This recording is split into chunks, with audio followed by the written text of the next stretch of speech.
So, I want to emphasize on all of you that although the truth is eternal and ever present and available, doesn't mean that the offer is valid with an indefinite expiry date.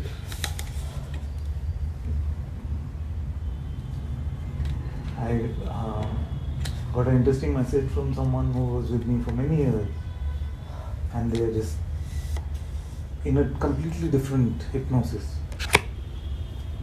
You don't come to Satsang, there's nothing that I recognize actually about that one compared to the one who used to come. So that also encouraged me a bit to emphasize to all of you that don't take this for granted. Tomorrow the mind will come with a sublimely intricate story which will seem so true. Then like the Narada and the Krishna and Narada story, you could go off on an adventure which may last for a long, long time. So don't wait for the massive flood to come and for all that you're attached to die before you meet God.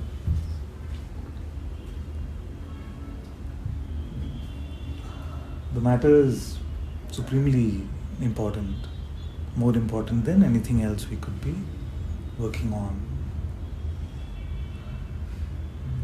There is nothing more relevant or even comes close to the possibility of your discovery of God within you.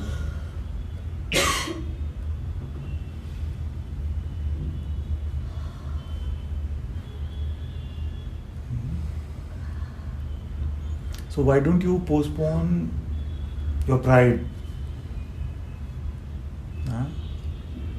Postpone specialness. Postpone entertainment. Postpone all our trivial pursuits. And meet the true one who is here in your heart.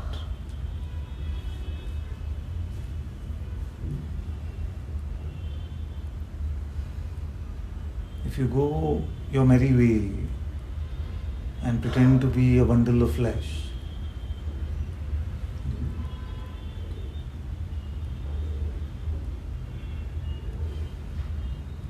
then we can keep pretending for 1,000 more lifetimes. We can even play the game of pretend spirituality for thousands of lifetimes. Actually pretend to make it about God, but actually about me. We can do that for a long time.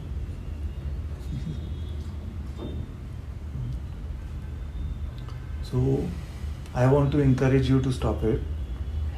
And I want to also tell you that as long as you want this and you feel like you are stuck in some way, as you want this truly and you're stuck because the presence is not apparent or the Maya is too powerful or the mind is too something, I am not going to leave you. I am not going to leave you. But I do not have the power to force you. I cannot force God's presence to be palpable for you. I can pray for it, I can bless you with it from the same place of presence. I can bless the presence, I can pray for the presence, but I cannot force it to come on you or for you to live in it. So that call as aspects of consciousness is always up to you.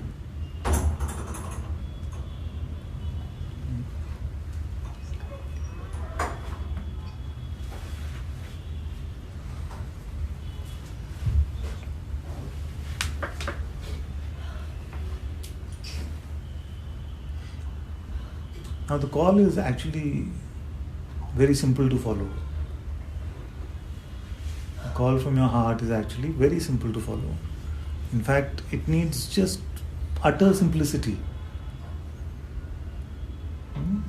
Utter simplicity, utter innocence.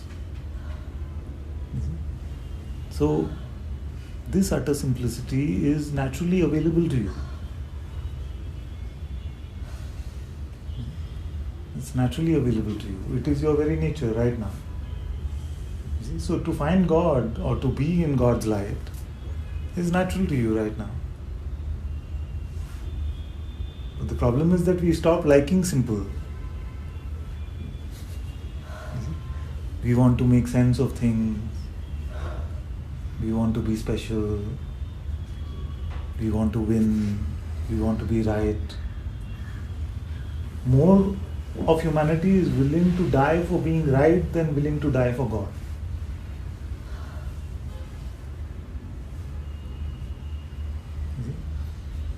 That's a strange sort of thing. Willing to die to be right, that I was right. My choice, my judgment, my intellect was right. Rather than let go of ourselves, empty ourselves from me for the sake of the divinity which is here.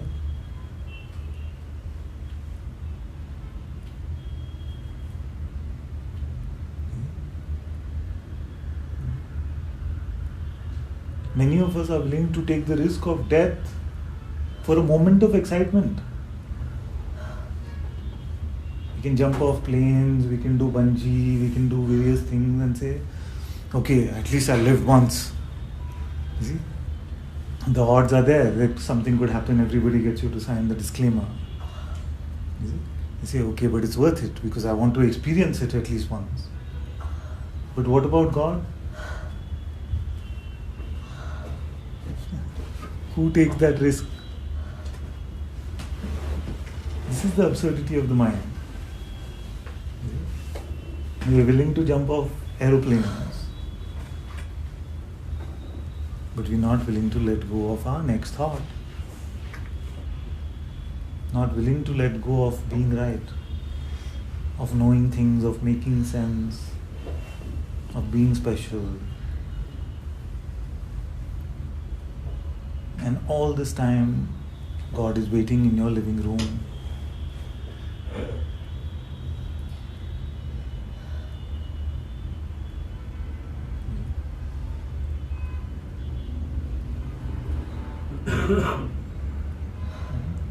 So first, let's get this straight. If you said, I can't do this by myself because I don't know how to, I am here to help you with that. So you don't have that excuse anymore. You cannot apply that reasoning anymore. Just like you can have a bungee instructor, I can instruct you in this.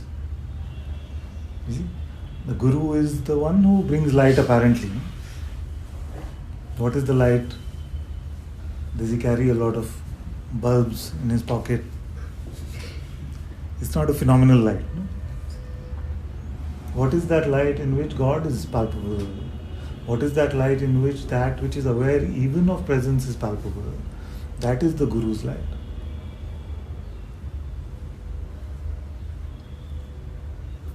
So that is available to us.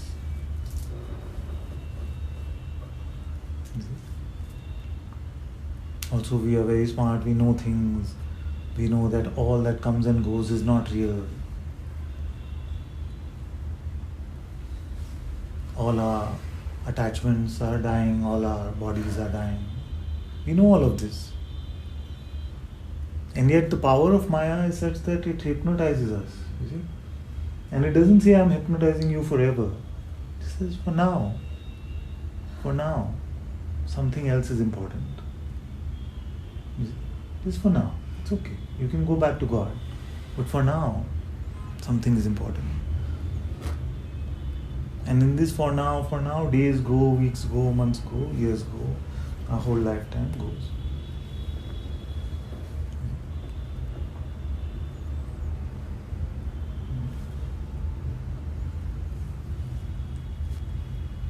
But I am not going to let you live and die a zombie life.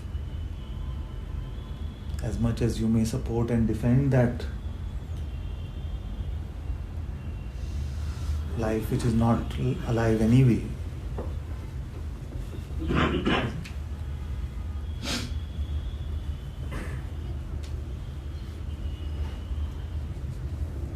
I am going to fight for you. But you have to hold my hand. You have to hold my hand.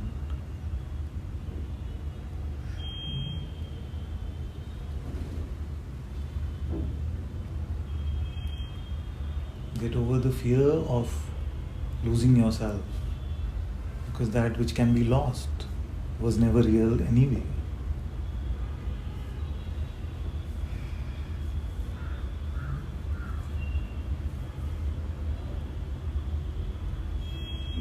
Get over the self-importance of trying to be right, because nobody cares.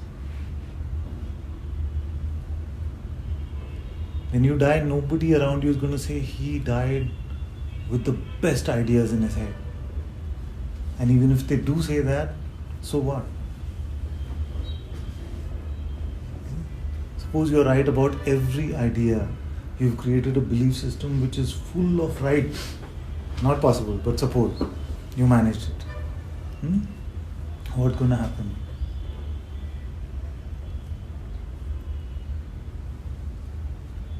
Will your next dream start with you as a baby who remembers all of this?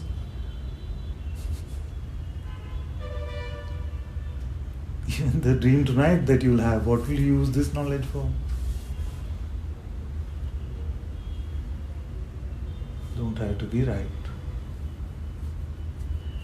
Don't try to become something, seen as something. Because only if you are empty,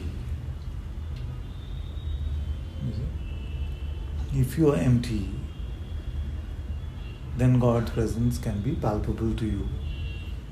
It's not that God's presence will not be there, but we are trying to make it your living, breathing reality, not just the animating light in the background.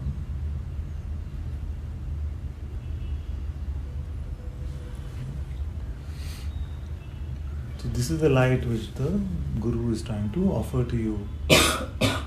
You are trying to lighten up your life in various other ways, all of which are not useful.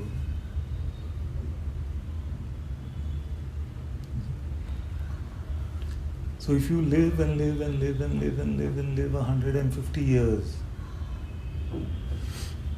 but you lived with a few glimpses of what your life could have been, it would still not be worth it. For all of you in Satsang, for those in the world, it may be alright, because many may feel like they did not even have those glimpses. But you must now dedicate your life to God's light within you. I'm not here to serve anything else, but you're longing for that. You must dedicate whatever you take your life to be to that holy presence within you.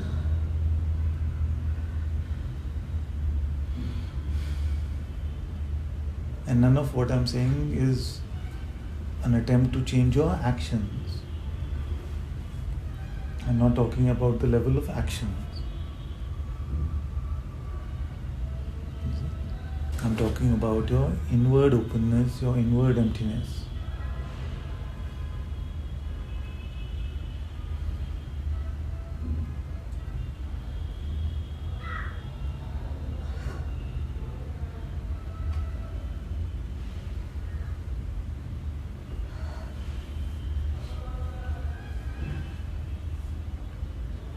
What's very important is to, and this is a subtle one, but we must stay away from all hypocrisy.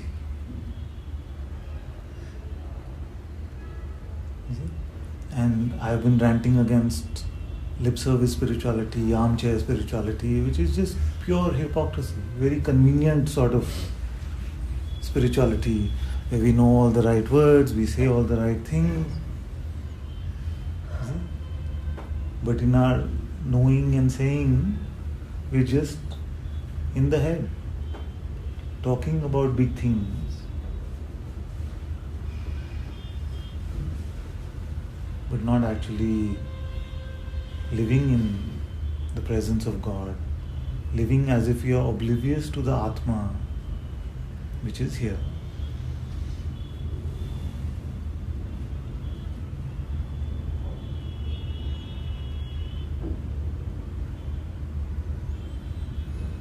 So if I say to you that Atma is here, what are the different approaches you can take about that? God is here. Let's put it simply. God is here. Now, what is your move? What's your move now?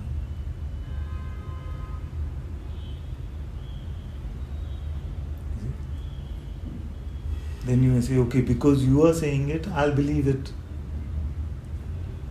And that is not usual. Many of you may not even be hearing what I'm saying. I'm saying to you that God is here right now. Not metaphorically, not poetically, not romantically. Literally. God is here within you right now.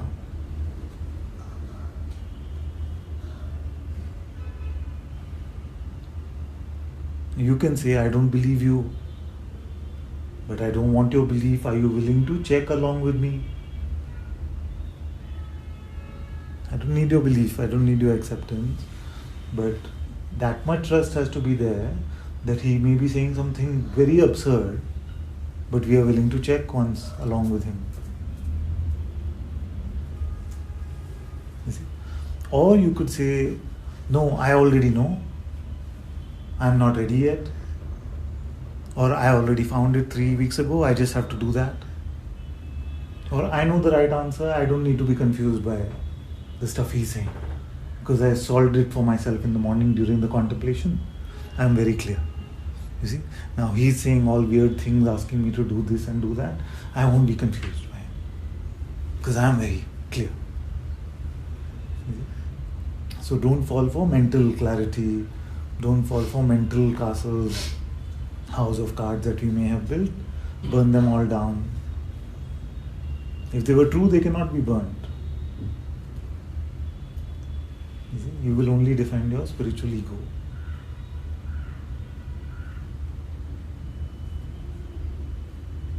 So, what am I saying? I am saying either you are a bundle of flesh or God's light is there.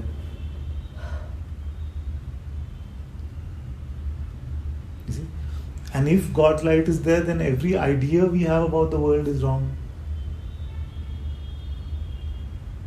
The ideas you have about your relationships, the ideas you have about your money, the body, and even freedom. Because that changes everything.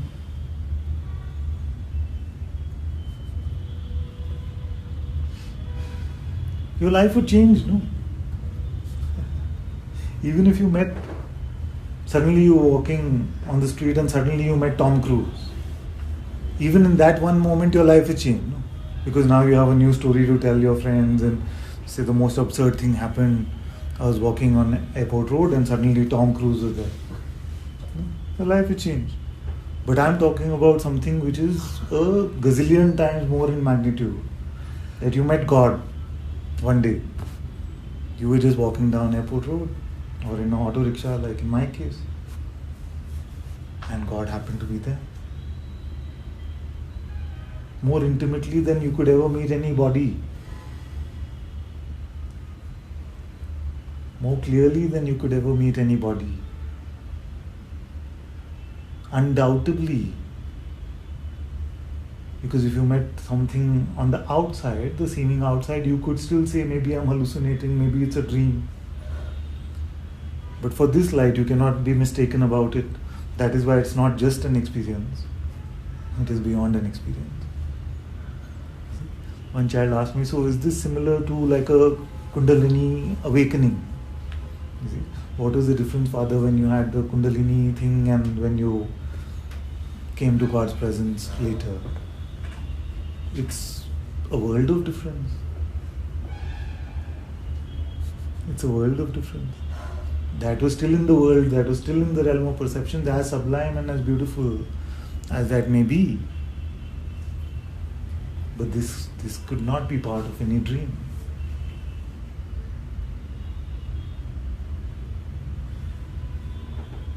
This is more real than anything that you have ever encountered.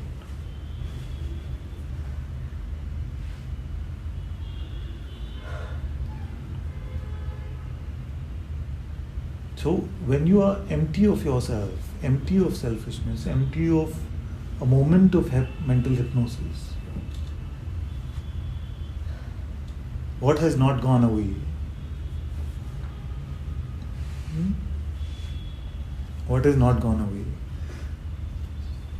You haven't gone away. You see? Maybe your eyes were closed, maybe all your senses were breaking down and you could not even confirm that your body is here or which body this is.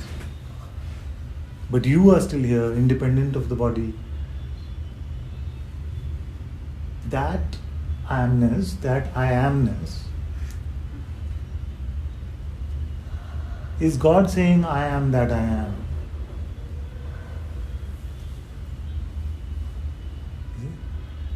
That is God's presence. That is God's light. Now your mind has only one job, to convince you that that is not the light of the unlimited one. It is the light of something limited. I am somebody. I am a man. I am a woman. So this is the design of Maya. This is the design of the Leela, where within the Leela itself, within the play itself, there is a narrative voice which convinces you that you are not unlimited being.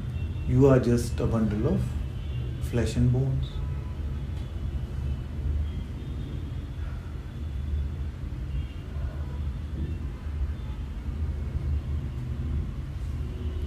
You see? But what do we do now? Even upon this discovery, we want to make the discovery dance to the tunes of the mind. The mind will say, but prove it to me that this is God. You see? Why don't you prove to yourself whose voice that is first? Who's asking for evidence? It will say, oh, this comes and goes, it won't stay. It is easy for me in satsang. And you say, okay, now prove it to me that it will last for me beyond satsang also. How can you make God dance to the tunes of the non-existent ego? Who is accountable to whom? If you take yourself to be somebody and you say that there is a God, if you don't say there is a God, it's okay, that's different. But if you take yourself to be somebody and you say that there is a God, in your framework of understanding, who is accountable to whom?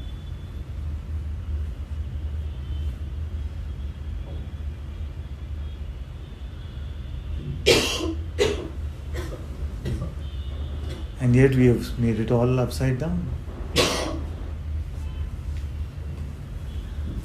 I can't pray to a God who's like this. I can't believe a God like that. How can a God do this? Who are we asking? Who have we put on the witness box? Who have we put in the witness box and we are asking them for explanations? If we take ourselves to be somebody, then that somebody should have explanations to God. How are we spending our life? If God was to ask us one day, I have given you life, how much of that life have you given me?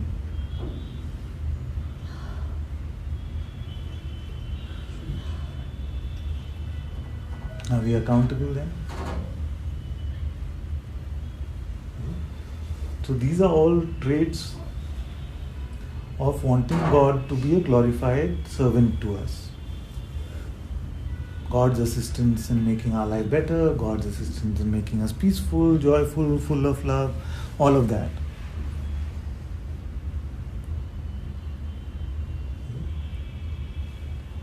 But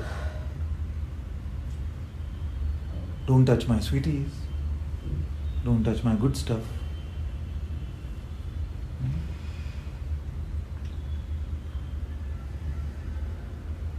Does anyone pray on Diwali to Lakshmi ji saying, do what you like with my money? She is the goddess of wealth. Then we pray to her. Does anyone say, okay, you are the goddess, you decide, you know better? No, everybody says, please, I'll be good.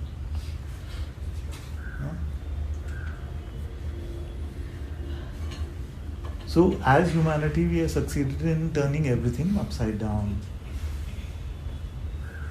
We've become so self-serving that we want the highest in the universe to also serve that false self.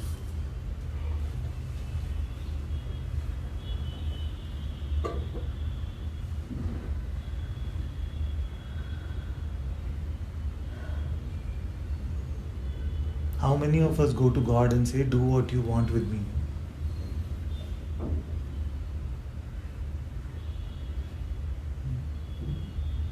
Do as you will with me, I surrender to you completely. You may use the word surrender, but that surrender may be in the guise of expectation. If I surrender, then I will get peace. If I surrender, I will become joyful. I may even become free. But till the surrender doesn't become of true surrender, which is that I give myself to you.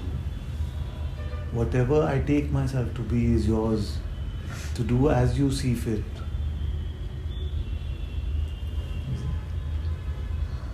And like a proper commitment, not an emotional one where we just get swayed. Maybe upon hearing these words, we may become a bit rara for a few moments. Say yes.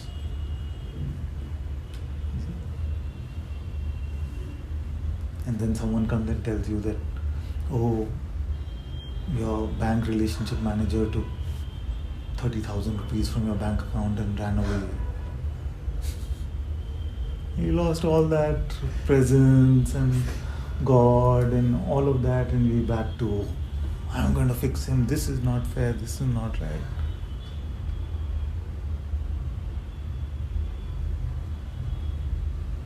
Because this I need to handle, God can't do.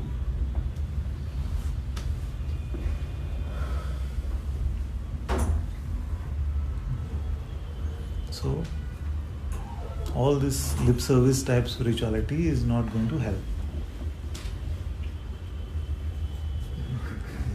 If you had to be empty for God, what would you be scared to surrender?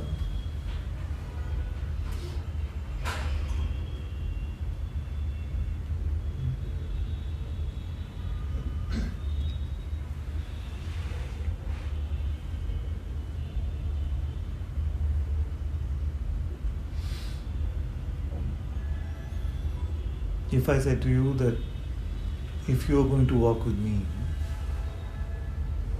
then you have to take the risk of giving up everything.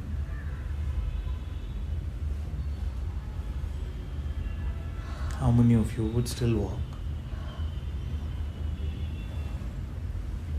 And it is alright if you say, I want to walk with you, but I'm scared of this happening. And let's look at that together, or let's burn it into God's holy fire together. That is fine. But to be in a oblivious sort of spirituality which actually says me, but pretends to say God, because it is God for me, it is not a true spirituality. Let's be done with that. Let's be done with that spirituality today. Let's burn that first.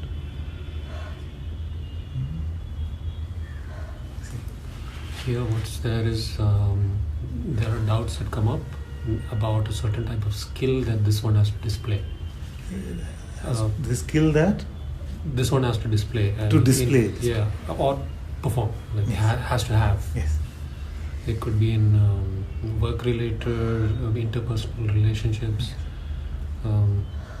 Anything that you can say that's a human skill, he's capable, he is, and things like that.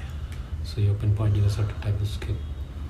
So for some time you have to only listen to what I'm saying, because your mind will always distract you with these kind of side projects. You see, like your mission, the main mission is being provided by Ananta, but your side quest is coming from your head. Yeah, by the way, to do that main mission, you also have to do this side quest first. Otherwise, you won't get access.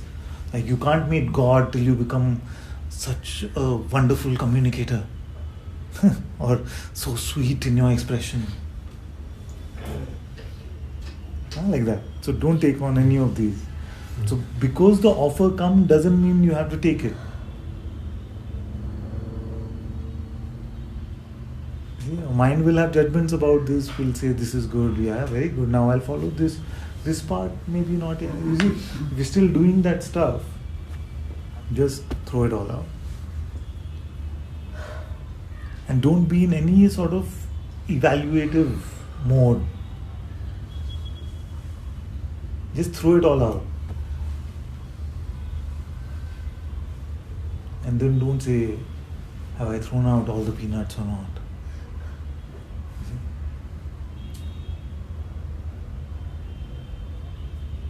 There's one. Okay.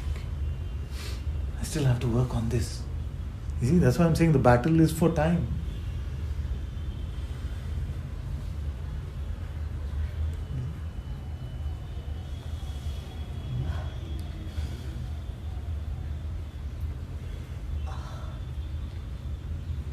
So, God or me,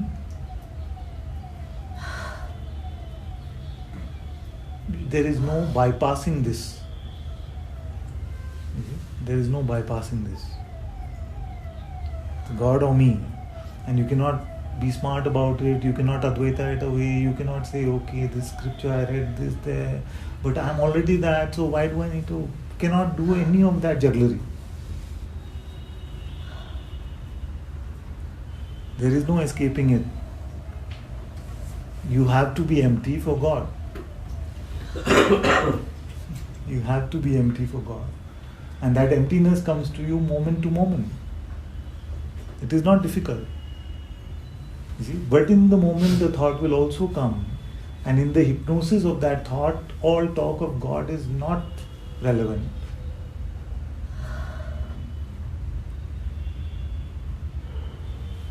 You see? What is the emptiness? It's a conceptual emptiness. Empty of belief. No? So when you're empty of belief, the apparency of God's presence, of God's light will be clear.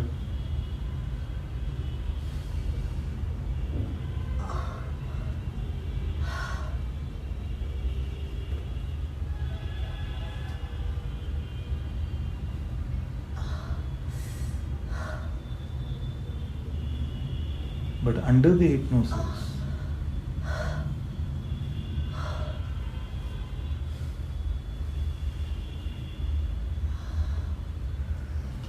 you may be believing the smartest idea in the universe, but it's worthless to your reality.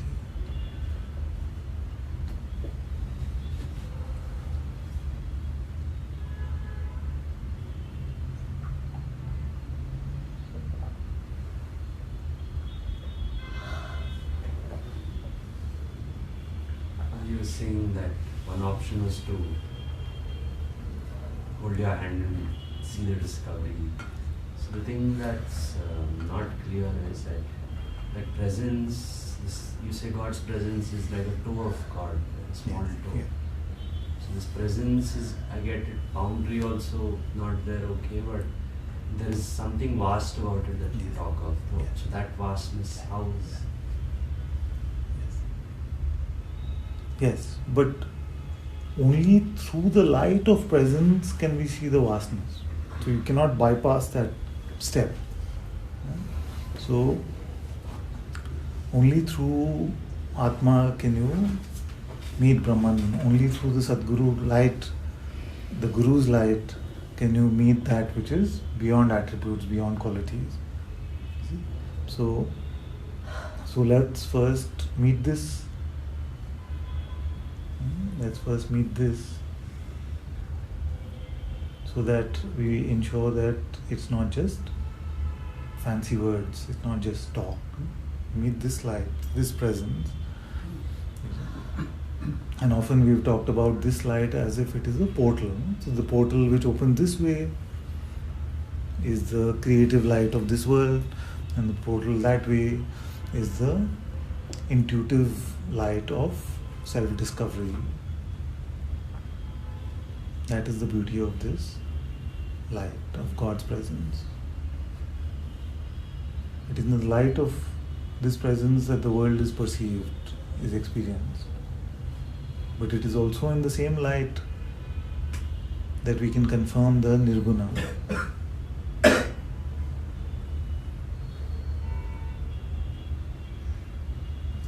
Without intuitive insight, it is just conceptual talk. So, what is intuitive insight? The same, Sadguru presence.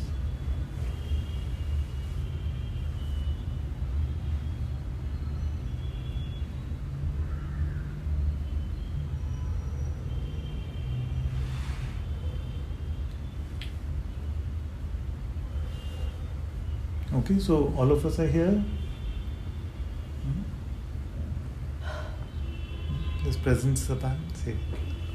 I'm sorry, this is a step back, but can you speak a bit more to, you were just saying there's no need to say yes, because I find my yes is coming very quickly, but it doesn't really, because the mind says, oh, you don't have any fear, but actually you're very deep-rooted attachment.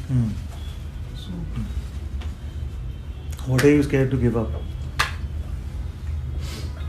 Everything, and even though I'm nothing as such. So if I said to you, tomorrow onwards, you have no house. Scary? Yes. So start with that. Start with that. If the master tells you that you don't have a house, then, and we are scared of even giving up that, then how will we give up on ourselves? Which is the false self, which is the fertile ground for all of this attachment. When we're talking about being empty, then it's important to bring these things into the light and say, I want to surrender. It is in my heart to find God. But in my mind space, there are these thoughts which come, which offer so much fear, and they seem to be attractive and they seem to be true. That is a much more genuine spirituality than just a spirituality. In reality, I am untouched. Nothing. It's okay.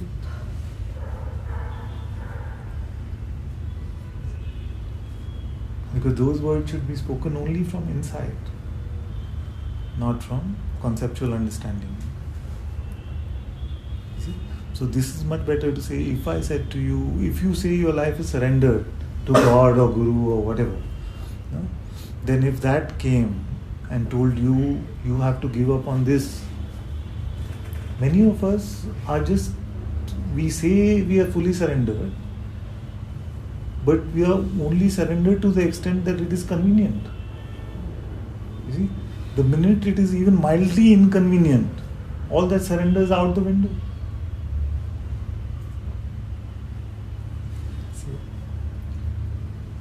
To be empty, and to surrender, and to be truly empty, like you said, you don't know which body you are, and it's same with the thoughts. But that can bring even bigger confusion. Yes. It's a very, if God is not truly established, you find yourself even in worse situation Yes. than just with Yes. the persona, you know? Absolutely. Because at the moment there are many Yes. and many Exactly. thoughts, many Exactly. energies. Exactly. So the God has to be really on your side or stronger. Well, that's a risk. That's a risk. Otherwise, It's true. It's it true. flops. It will many And times. Then the So surrender. is it no? So if it is all about God's light, if spirituality is God's story or my story about God, so if spirituality is God's story, and in being spiritual, it's all about God, and we gave up and we became empty, and we did not find God, but we ended up much worse than when we started. You see, would that be a false spirituality or a true one?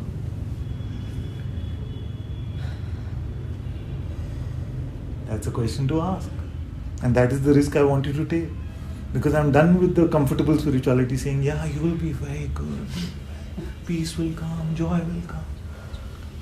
It Yeah. is kind Confusion will go away. No, maybe. But you did it for God. To those whom what I'm saying is sounding attractive, to many it may be sounding scary. You see? But I want to focus and dedicate myself to those who are willing to say that I am going to risk this life for God, even if I become the most confused, stupid beggar on the streets with no idea about anything, much worse than when I started off. I would just add Say, further on, because the surrender, you surrender, and let's say kind of on the beginning it goes easy, but further you go, more difficult it difficult. becomes, because you've seen as well other things. So when you're surrendering and bad things are happening, so basically you're staying with God, but in a way bad things are happening. That is then becoming more and more difficult. Yes. And One important thing in the surrender is that the determinant of what is good and what is bad becomes God's light itself. yeah, You see? Now you may say that I became empty, but I could not get the intuitive guidance onto what is right and what is wrong. And my mind kept telling me that everything that's happening to me is bad. And I may die like this, or it may even become much worse before I die. Yes. Then what's your call? It's a risk. What are you going to do?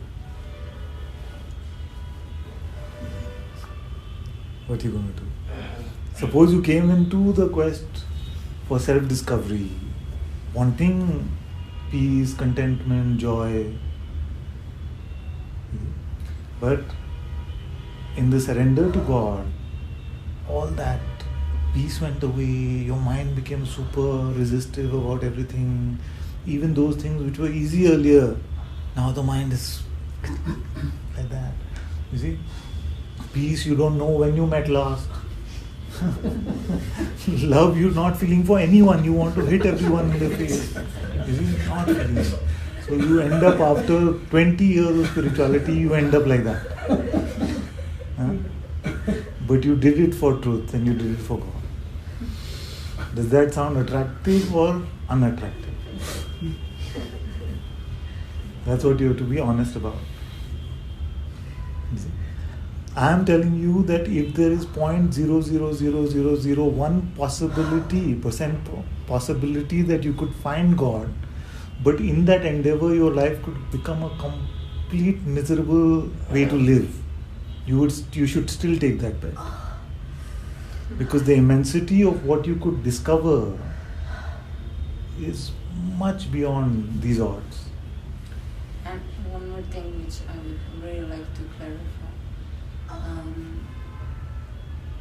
We do connect God with peace and this blissful state, the happiness. And it is said your true nature is happiness.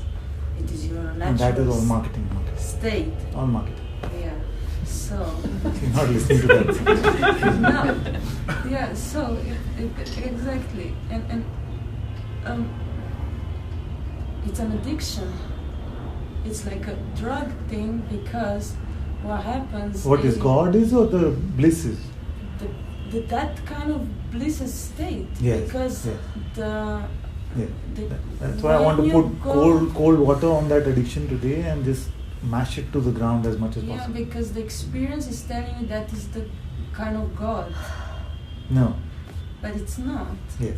Exactly. Yeah, and I had to clarify this because then if it's not that, it's kind of wrong, Yes. but it's not. It is. I found it that it's like a drug abuse basically because Yes, you exactly. get used to it and then you want and expect Yeah. exactly kind of that package. Exactly. You're so right. Exactly. But it doesn't That's what I'm have saying. actually nothing to do with It has nothing to do with it. That's why I said that when a child asked me that you say at some point you had Kundalini and all of that, but at other point you say you were just sitting in an auto rickshaw and God's light and God's being became apparent to you. Aren't both the same and which is more important? I say, Kundalini is just an experience. I could have had Kundalini in a dream. You see? But God's light is the projector of this dream, of this universe. It is the very presence that I can say I am, not that I am experiencing, beyond experiencing and not experiencing. So, whatever other state which can come and which can go, whatever experience which you may have. In fact, Papaji's story is beautiful when he met Bhagwan. So what happened is he went for a few satsang with Bhagwan. Maybe he found them a bit dry or something, I'm presuming. So then he went to Arunachala and in Arunachala, Krishna started appearing to him. He started playing with Krishna, doing all of that. So then when he came back to meet Bhagwan, and hopefully Papaji will forgive me if I'm paraphrasing wrong, but when he came back to meet Bhagwan, Bhagwan said, so where have you been? And Papaji said with some sense of pride, I've been playing with Krishna. And so Bhagwan said, where is Krishna now? So Papaji said, right now he's not here. So then Bhagwan said, what comes and goes is not real. It could be the most sublime experience. It could be the most beautiful experience. And many of us have had those experiences, many of us have not. But the truth of what I'm sharing is beyond any of those experiences. So, in the past, I would enter in these states just this normal daily thing. And I was connecting this very strongly with that. Spiritual progress or as that state. And kind of these states of bliss, they stopped. I haven't had them for now years. And just recently, one of them, I could feel it, how I'm drawn into it. And I said no. And I stayed very sober because I've seen that it's not even that. So I wanted to check with you, what is that it draws so strongly, but it's not actually, because then I was checking what do I kind of see better, or what is kind of clearer exactly if I'm just completely sober and I'm actually in my mind, but it feels more truthful than that is kind of if I would have a bottle of wine and I'm just super happy, but it's what is it? I just want to tell you that what I found here is that in the presence of this being, no state actually seemed that attractive. You see, so maybe my experience is a bit different. So I started having a lot of spiritual experiences when I started doing all these practices and things like that. But when I came to this being, after that, nothing seemed that attractive. It's just I don't know, maybe Maharaj's metaphor of saying water, once you just enjoy the taste of water itself, then you don't want some flavor, some juice, some this thing, some that thing. So that flavor doesn't quench your thirst. What you mix in it doesn't quench your thirst. So I was so desperate to find God in my heart that as I met Him, as I met its presence, then the experience chasing sort of, it went away.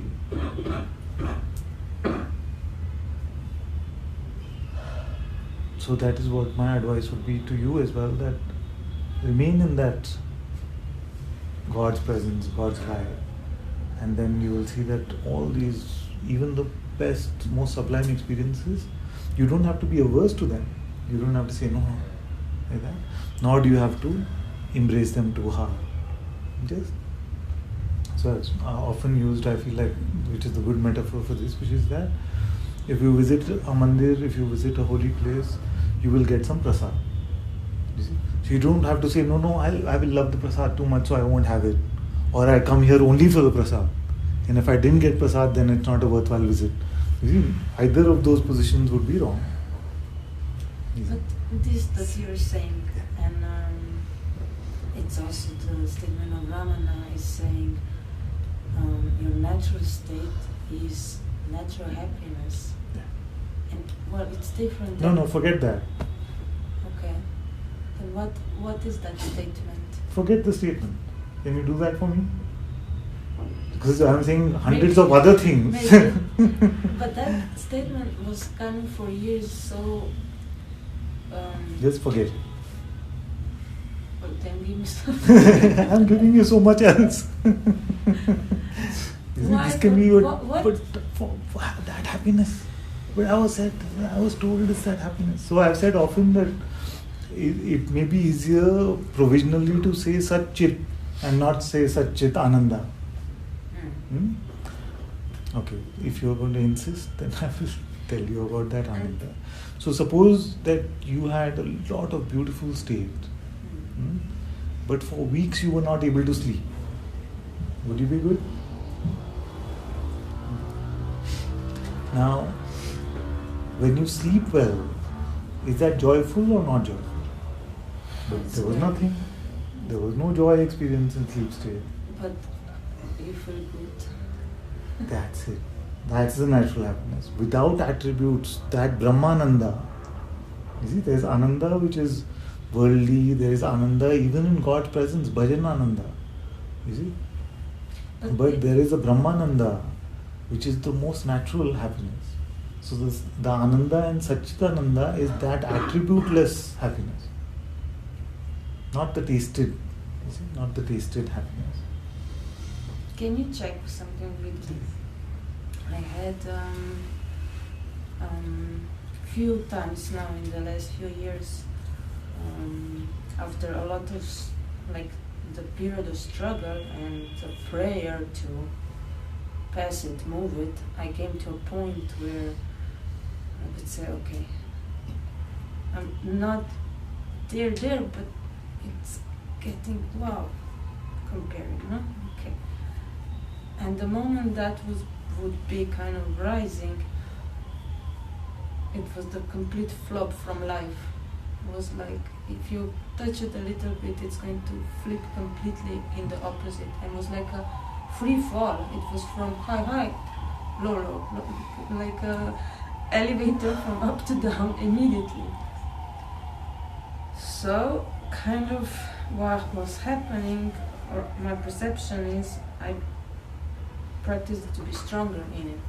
And lately, just recently, something very similar happened where it took me like 2-3 months, and then I said, somehow I'm here. And also I said, I'm coming to Bangalore. And immediately it flopped. Immediately, like maybe it was a week or 2 weeks of I'm here. Huh? And if I would have kind of I don't know what, peace in a way, it would be more established, it would get kind of stronger. But the moment I touch it, in a way, something happens and it just flops the whole situation, and I'm kind of in a mess. With the difference that this time the elevator kind of didn't go from, it was like I was braking, I could break it, and I stopped it somewhere in the middle. And this is something that I keep repeating. So is it the strength? So what happens is that sorry, it's like a sneeze is threatening to come but not coming. So what can happen many times is that we go to a city, we booked the best hotel room in the city, but once we came to the city we forgot we booked it. So then we go looking around for places to stay, but everything is full. Then you feel like, how can I make do with this situation? I have no hotel room. No? So many times when I hear reports from those who are seeking God, okay, it's like if you have access to a guru, or if you respect a master and you have access to them, you don't have to take on this full responsibility of building your own house.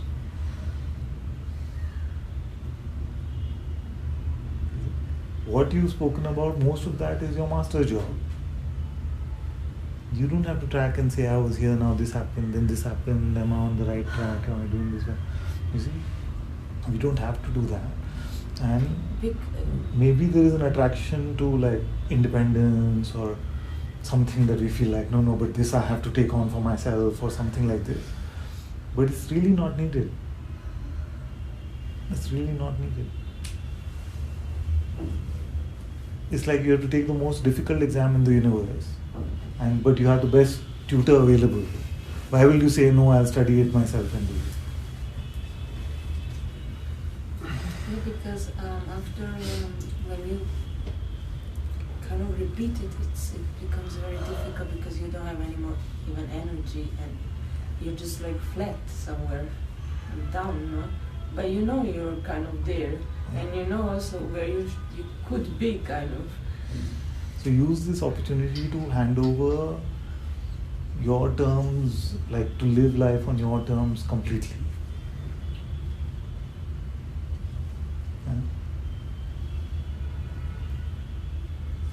Difficult?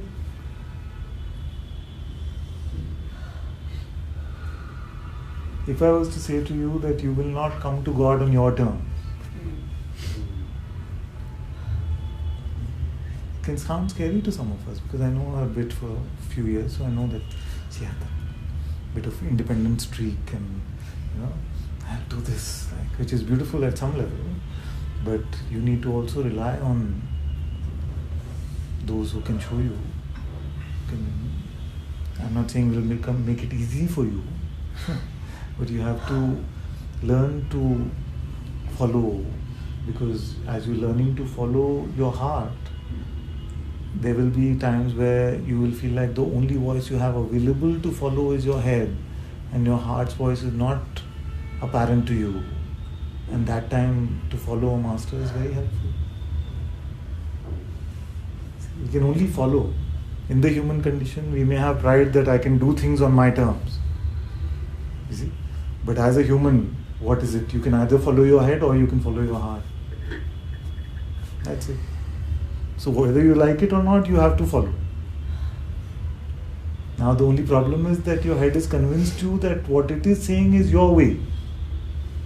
It is less your way than your heart's way is your way. Get this part, it's very important. Your mind's way is less your way than your heart's way is your way. Okay? But we feel like to live my life, to live on my terms, to do it my way. You see? That we have labeled for our head, the head's way.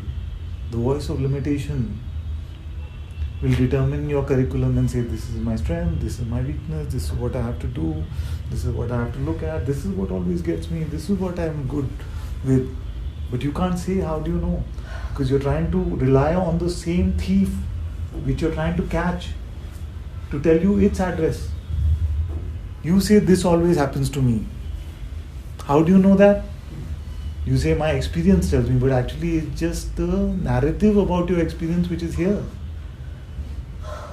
So the same thief that you're trying to be rid of, you are relying on to catch the thief. That doesn't happen. You see? And that can hurt because you just feel like, but then how will I ever be right? How will I ever do this right? You can't. You can't. And we hate that. We hate that. No? We would like a guru who we can go to and say, I'm in trouble now, give me a tip or two. You see?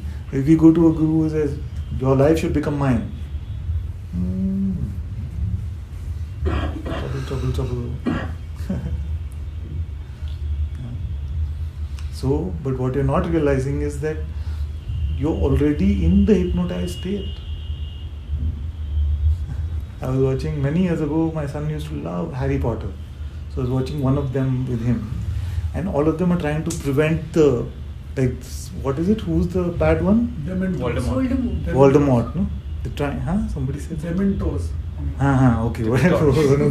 So they were trying to take over their minds, no? Do you know that part? So I remember those scenes in the movie. So they're just trying to prevent the hypnosis from happening. Like, we don't want to be taken over.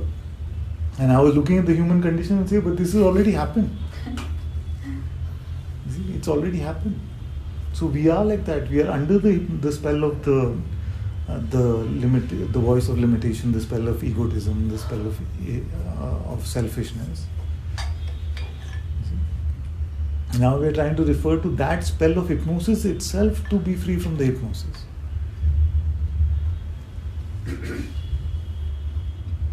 That's why the guru is such a helpful thing.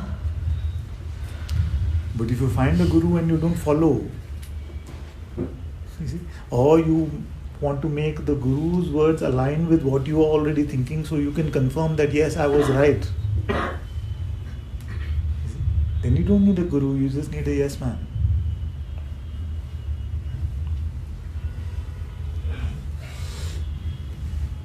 This can sound tough because it can seem like it's an opposition to my way. But explore that whether it is yours or is that under the spell. What are you calling yours? That I think and I know this happened. This is where I'm stuck. If your mind is telling you that, you think it will tell you the truth about how to get rid of it? Why will the mind tell you the truth about how to get rid of it when its design is to dominate you?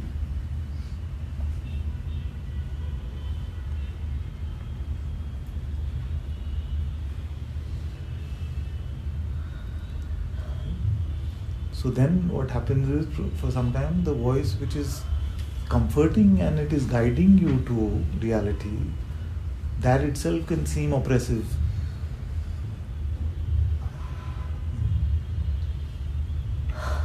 It can seem painful because you're saying, I'm saying, give it up.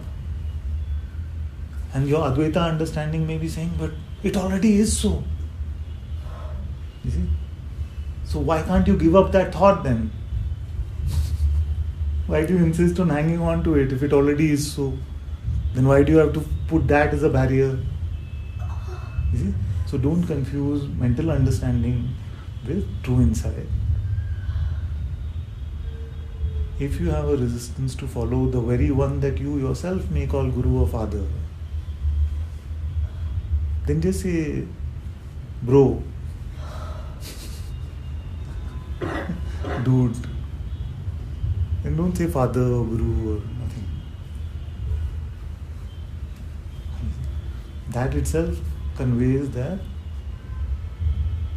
you're willing to follow the guidance. If you go to the math tutor but you paid the fees, you went there, you did all the things which were required, but you don't follow the instruction, and you continue to follow your head, then you're not utilizing the help that is available.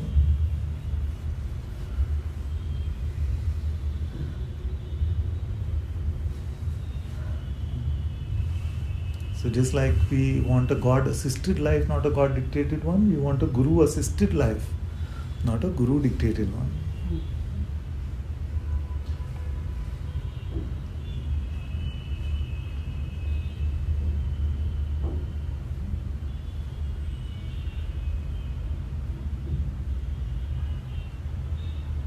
have done the same stuff. Okay? So I'm speaking out of direct experience. So when I'm saying you, I'm also talking about how this one was. I've done the same thing over and over and over and over till I came to Guruji. Same stuff. Not realizing that I need to give up on my ideas of right and wrong to actually be a true disciple, to actually follow a master. And life was so gracious here that in spite of all the ignorance and stupidity that played out from here, it kept saving me. It kept saving me. The right one just seemed to appear. It just seemed to appear. Grace is so beautiful. But if I could catch that 23-year-old kid and shake him up a bit and say, keep quiet, you don't know anything, shut up and sit down. I would do that. If there was a time machine, maybe that's what I would use it for.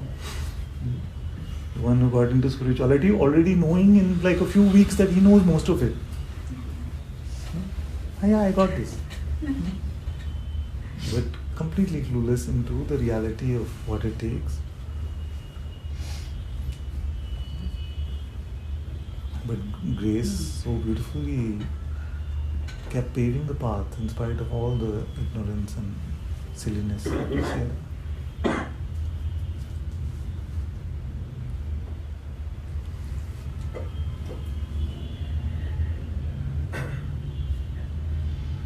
And I heard these words then. I heard about bhakti, I heard about surrender, devotion, jnana, I heard all this. Even then, thought I understood. But I only collected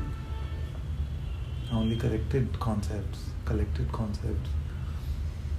I had great pride in being a great reader. Read all day, read. I could quote things, I could say this one said like that, this one said like that. But all here in the top story, hardly anything here.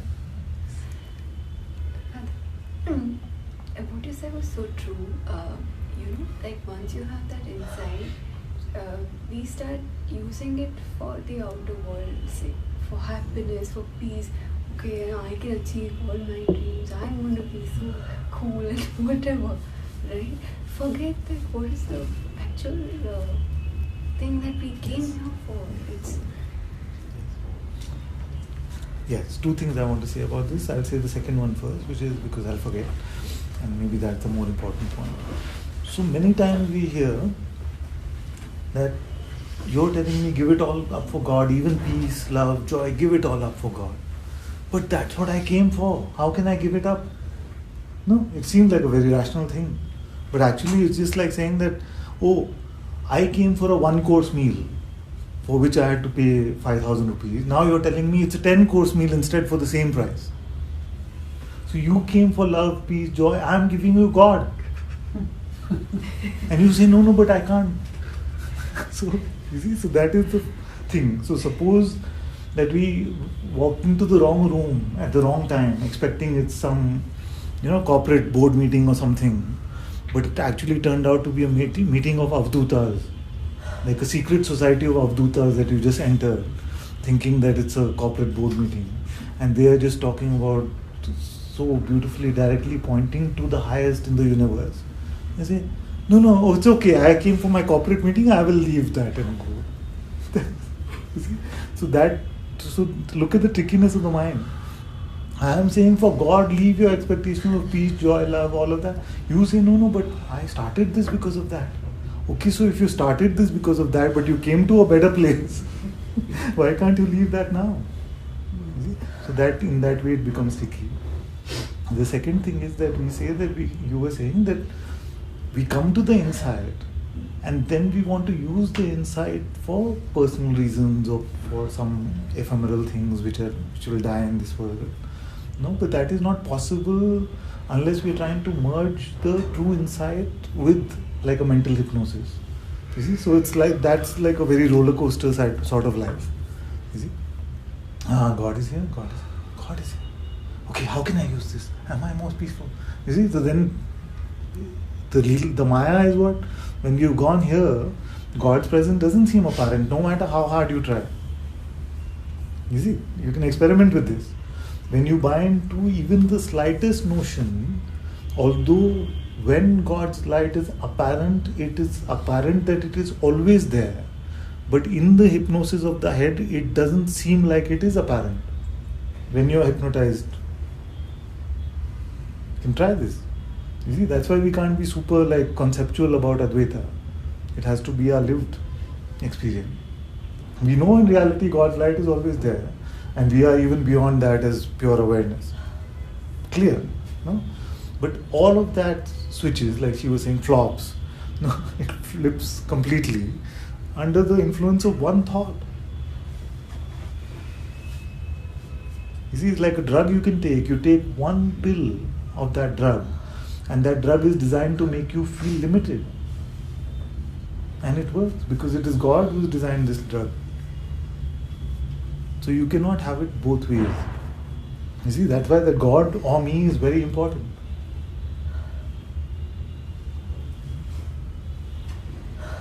So experiment with this and see whether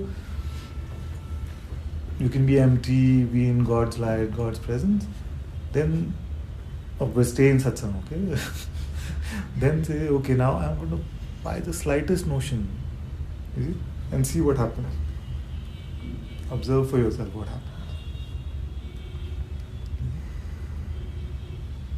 You will find that it seems that you are an individual. It will seem like that. And that seem is the seeming in God's design of seeming. So it seems really real. It's not a bad 3D movie. It seems really real. You see, the seeming is a very powerful force called Maya.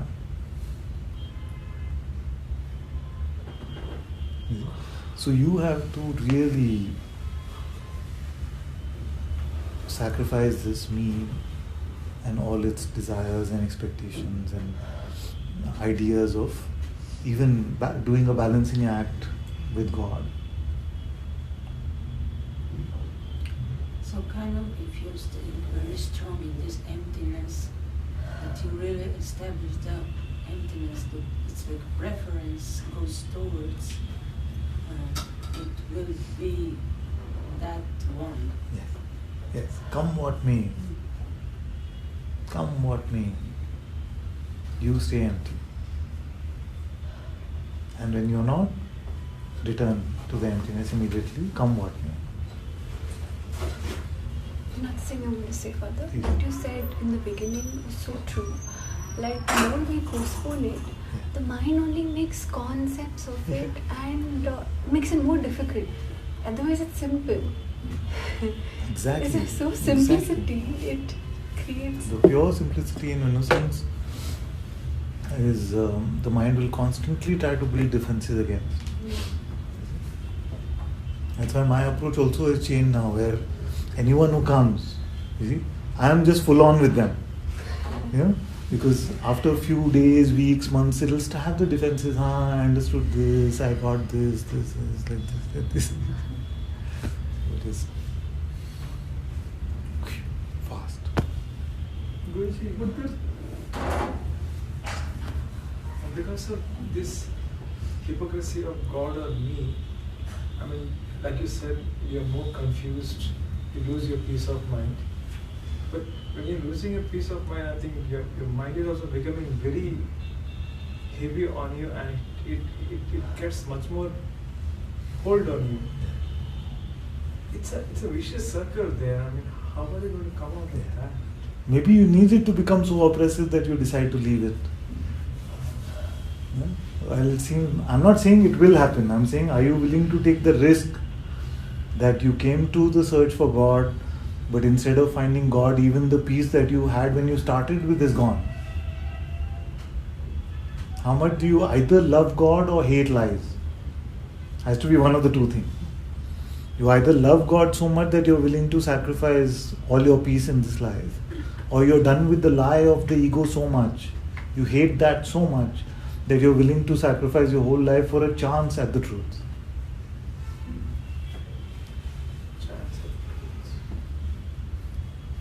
That's the scary one, no? When I put that chance at the truth. Otherwise, when it seems like a guarantee, then it feels fine. Give it to me, but we do want to do the. In Hindi, we say ek haath le, ek haath de. No? It's just like that is not possible. First empty, then God, and God up to God.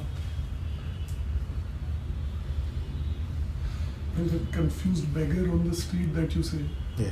I feel like I'm halfway there, not because of seeking in particular, but just how life has become over the last few years.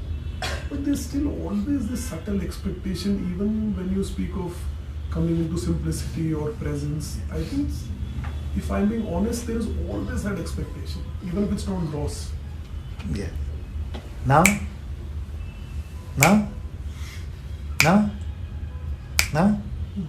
nothing. For all the falls, we have to work at it. It needs time. So it is not always there.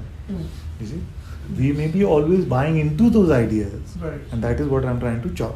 Right. Thank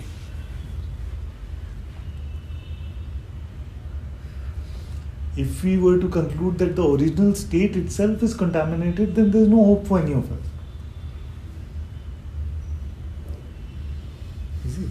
If the original or the natural state itself was contaminated with the infection of egotism, then no hope. But it is because the original and natural state can never be touched by the falls that the simplicity actually works.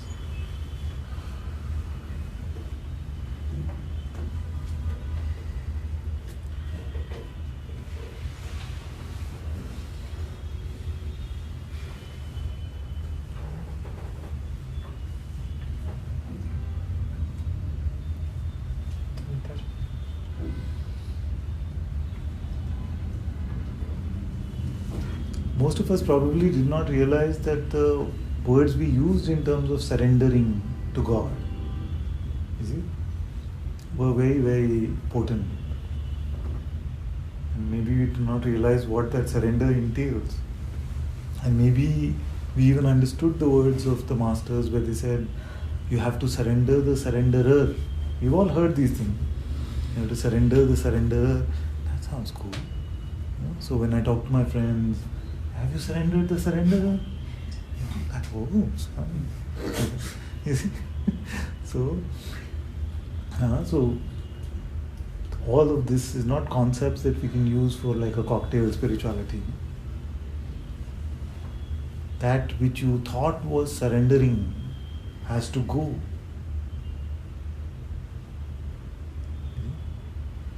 And if you're helpless about that, then become helpless.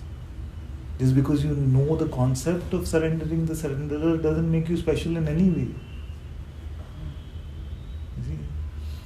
If I had a parrot, I could teach that parrot this phrase. It doesn't make it enlightened. So, what you filled into your heads, you need to apply to your life.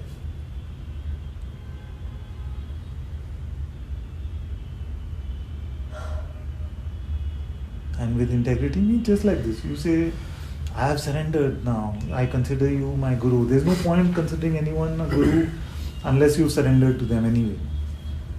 So, in fact, it is built in to calling someone your guru. The surrender aspect is built into that. So, if you say, you are my guru, guru says, tomorrow onwards, just no more mustache for you.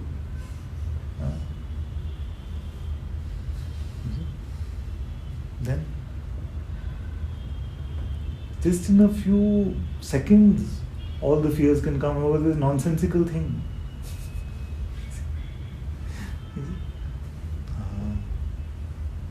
Does he really know what he's talking about? How does that help? Awareness remains untouched. Mustache, no mustache. No. What does this have to do with reality? So all this big talk of surrender goes out the window in 2 seconds. But it's important to check for yourself and say, what is the boundary of my trust really? What is the boundary of my trust?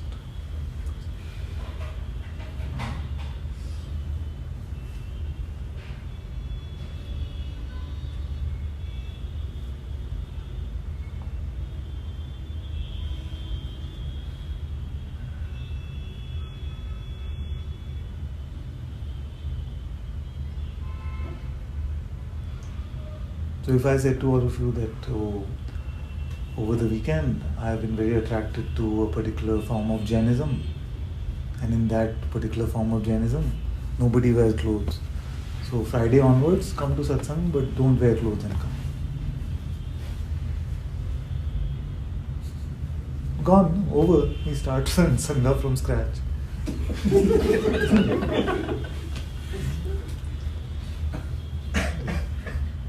So know that then that becomes a boundary. That is your boundary. What is the surrender? Surrender within these constraints. So keep bringing those constraints to God, to Guru's light, and allow you to overcome, transcend those. That's when we move to a true spirituality.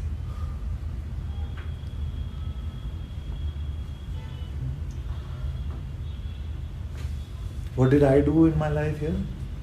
Don't do what I did. Anytime I was in a spiritual sangha or something and I decided, this is not the best way to do things, I would leave.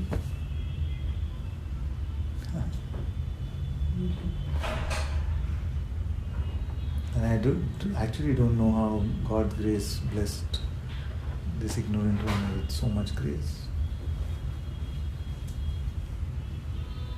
Because my whole spiritual search was me.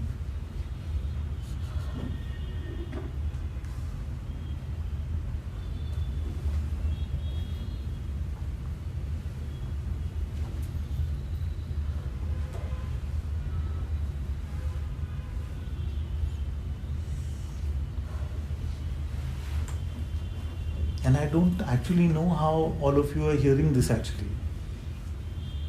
Because I'm literally giving you the greatest news possible, which is that God is here. But your faces don't show me that. It's like,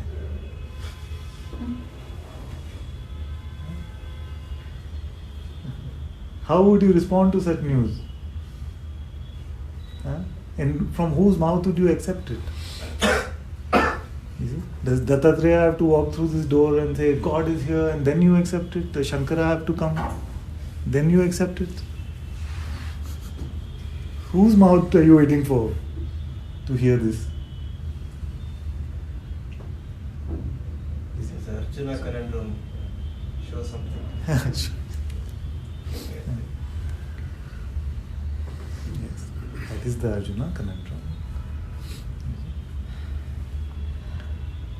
And in a way, the Arjuna conundrum is also that if something out of the world happened, and then that said to me that God is here, then I would agree. You see? Not necessarily that God has to come in the Virat room. You see? But if Sri Ramakrishna suddenly walked into the room, said, God is here, my children, in Bengali or whatever.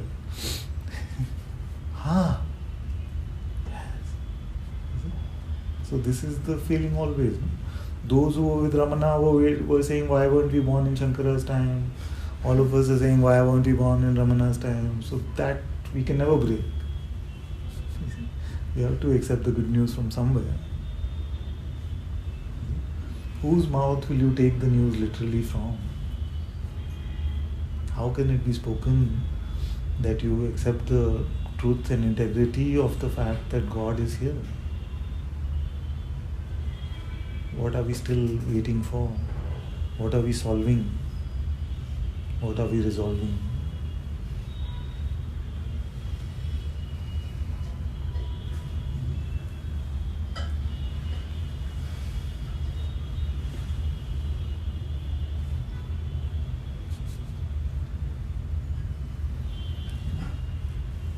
So let's break that mold somewhere.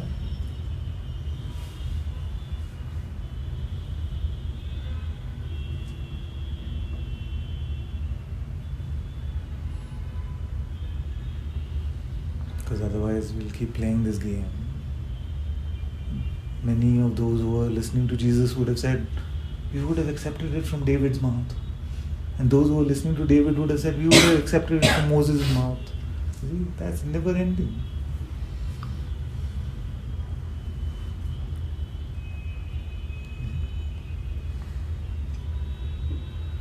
Why would I lie? Is there some reward I get if you find God? Is there some incentive for the Guru?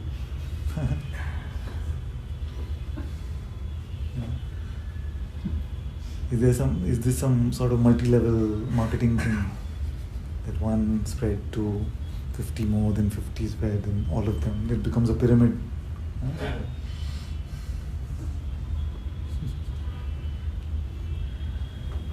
What is it that blocks us? Mostly, well, if I'm being optimistic, hopefully you're not doubting me, but you're doubting yourself, saying, something is wrong here. Something is wrong here. But I'm telling you it isn't. That which you take to be you, your presence, is God's presence. It is God's presence. It can be very painful to live. So what? God is here. Such an openness. Yes, so what? God is here. Painful, maybe you lose a limb or two, whatever, but God is here. So until that is not really Really what? clear and established. I'm telling you. God is here.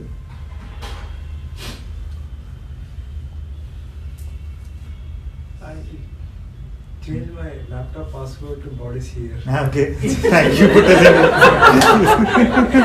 Just to Also remind net God is here. banking. But nothing happens over here. Nothing happens. Nothing happens. What on the laptop then God should have come. Password unlocked. Yeah.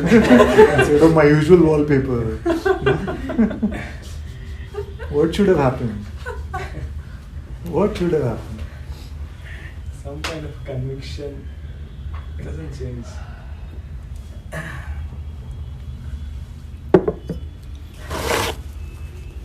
Are you convinced you're sitting on a floor?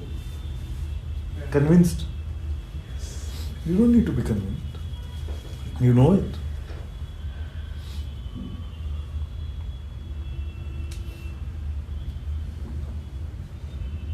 Are you convinced you're sitting? Not convinced. You know it. Because you value perceptual knowledge. You value perceptual knowledge, you give truth value to that.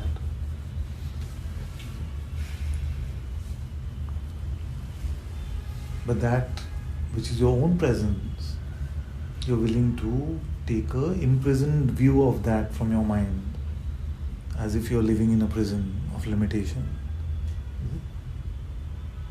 I am saying God is here, it is your very being. What's your approach with that? Why can't it happen for me? But I'm telling you, it's your being.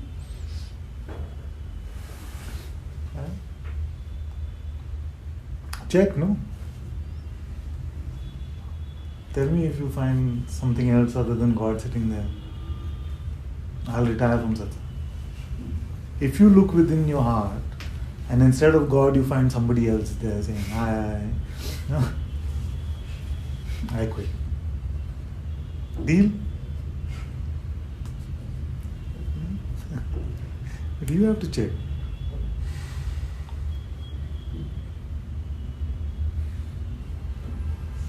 Okay, so if Adi Shankaracharya himself came and he said, next to the Vedanta library there is a chair where the Lord is sitting.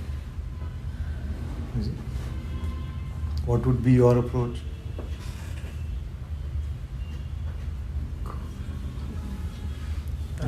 Could have one of two approaches, no? Or one of many, but two hopeful approaches. One is to say, thank you, Master, for this great news. We are so blessed, and of course, we take your word for it, so we are already so grateful for this truth. The second could be, is it? Let me go and check. You see? But where are we stuck? We are stuck saying, must be for those, maybe they will get, I can't go there. It never happens to me. I've checked next to the library before. I've had this thing. So this doubt stops us. This stops us. I say now. Now. But if you say, what happened? Yeah, actually it says, but once I leave. So we get back in the narrative so quick. Instead of just meeting. So either you've determined that something is wrong with you or something is wrong with me. And both are rubbish. Nothing is wrong with you. God is available to us. God is here for us. And then when we meet at that point we can say God is available as us.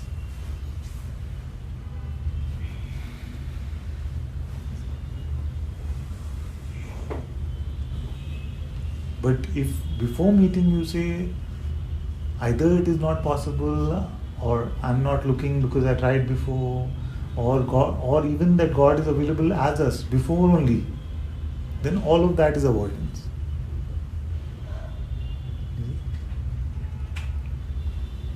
Yeah, of course God is here. He is us only. Where will God be? No actual taste of it, just spiritual knowledge.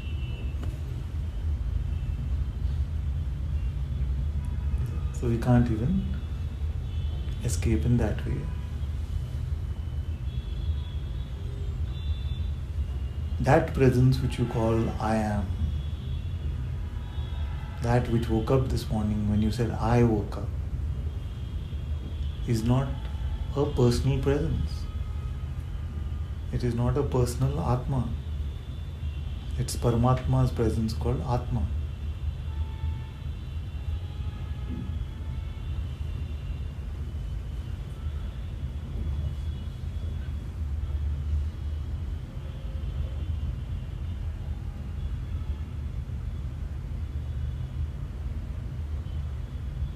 Enough of the but.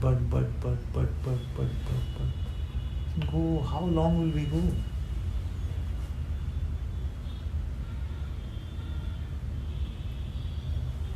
Meet it with more integrity, don't run quickly to doubt. If there is fear as an emotion being experienced, experience it, so what? You'll feel wobbly for a bit, so what? You'll feel scared, maybe it'll feel like the ground from under your feet is being pulled out and you're crashing rapidly to the floor, you're going to die. That's it, no? Face it. The fear of the great unknown, the fear of death. Face it, that's why I offered you my hand. We will face it together. But you are not to go to any doubt, to any but.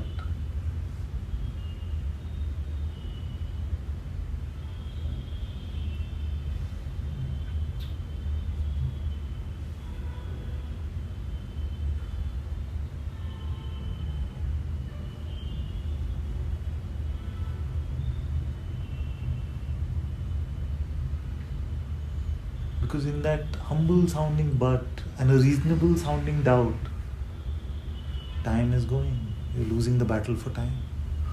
Soon you'll be dead. Soon the next life will start.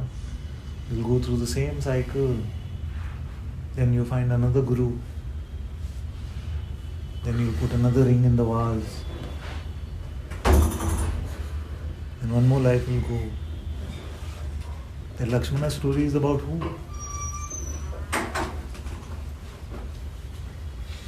Who is that Lakshmana story about? It's about you.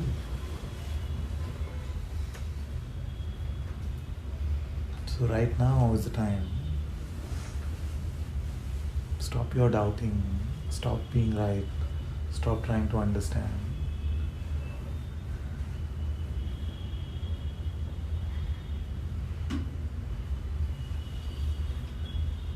That which your heart is yearning for is here.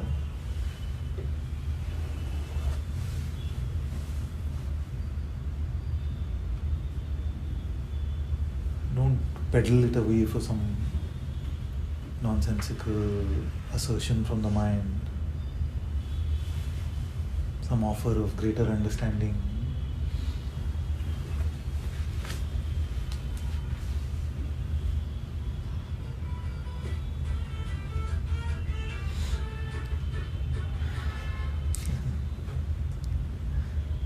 Don't sell it that cheap.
so first tell me if there's any difficulty except but my mind says.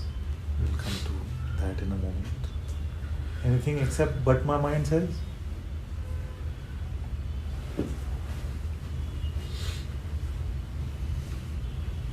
Nobody? I'm seriously asking, not rhetorically. I made quite a rhetorical speech.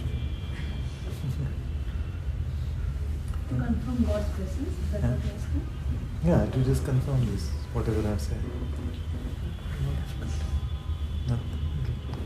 Not but my mind said, that will come true. Without that? Sometimes it's like fighting through the mind, even though it's happening there. Mind beats loudly. Even though it's there, presence is here.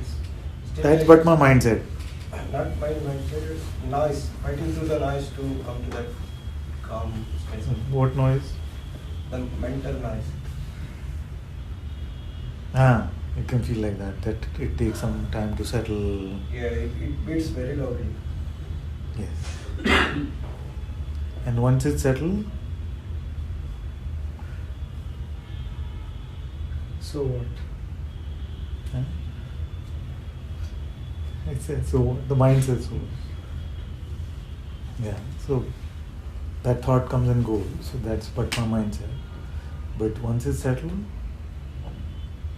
so let's accept for a moment the proposition that it's not now. Actually,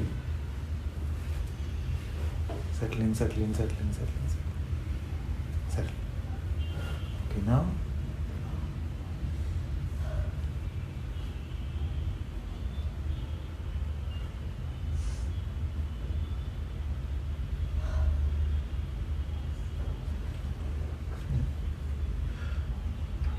So it's apparent.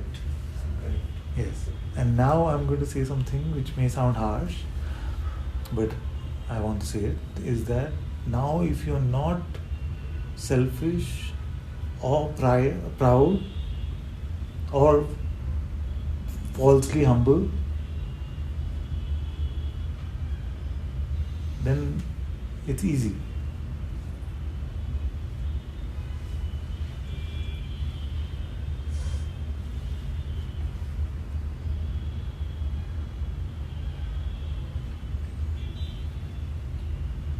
But many times your pride will pull you, it will say, the mind will offer you, does this mean that I've got God? Does this mean I'm enlightened? You see, that pride will pull you. Or sometimes it'll just be like, oh, all these ones must be getting it, I'm not getting anything. So that kind of humility, so-called humility will pull you. Sometimes wanting to play now that some apparent discovery has been made, that will pull you. So that's what I mean by selfishness, which means I still want something for myself. I still want to grab at some desire or stay away with some aversion, or I want this to fix something in my life. All that I've put into the box of selfishness. Anything to do with the false self.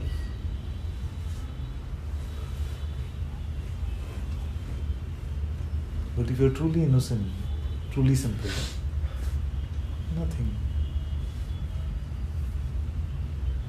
nothing is that attractive now.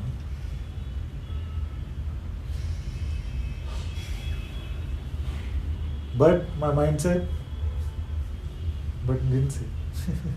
It requires dispassion. Yeah, in a way, that's the unselfishness that I'm speaking of, maybe that way. Like if it is, if selfishness is like a feverishness or a grasping, then unselfishness is the dispassion, not clutching at anything. Other kind of issue. The kind of? Issue. Yeah, issue. Than the but. Your presence is very unique. And I've seen kind of, it's repeating, like I get upset when I don't see it elsewhere. Yes. Mm. Because I've heard this before, so don't worry, you can expose it. So, because what? Why do you get upset? What is the thought behind it or the notion? Kind of, I now allow myself to spend a lot of time just remotely with myself, which means to reduce. So you want both? No, I reduce like human interaction to Yes. minimum as Yes. possible. But suppose for this you could not want anything else, including reducing human interaction. Repeating it? Suppose for God's light that you say in Satsang is palpable, you could not have any other expectation, even that of reducing human interaction, being isolated, whatever, nothing else.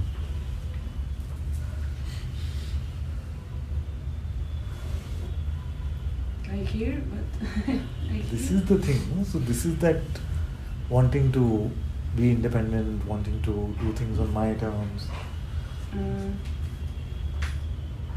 This empty, what is occurring, if I'm in contact with just general daily life, I start reflecting too much and I lose it. I lose the Yeah. kind of clarity. So I need to again kind of withdraw to be clear. Yes. And where who I'm has told you this? No one. How do you know this? Just by Just by? by By what? by itself. By. Thanks.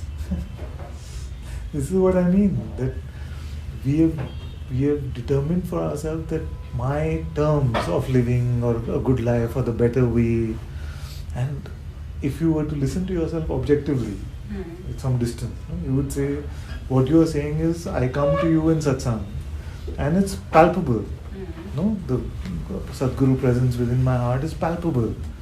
But when I'm not in satsang, then it's a mess. Now, is that Sadguru presence not worth it for it to be a mess, for the rest to be a mess? Okay, I hear kind of. It's What not am I a- competing it's not- against? Yeah, it's not a No, but mess. even now, what am I competing against? Your intellect, your heart, what is on the other side? Which says, I hear you, but It's just the expectation that it has what to is be that? like What is this. that tool? What is that instrument? We can check right here. We can check on this. So, already you are saying that the one in whose presence you experience this is saying something, and you are obviously trying to answer with integrity, but what is the tool that we are using to answer with that integrity? And is that tool not misplaced? Is that tool the thief that we are trying to catch anyway? This we can check on. Is it your intuitive insight, your response? And if it is coming from the Sadguru presence within you, I am in service to that light. I am in service to that light. This body mind is in service to that same presence.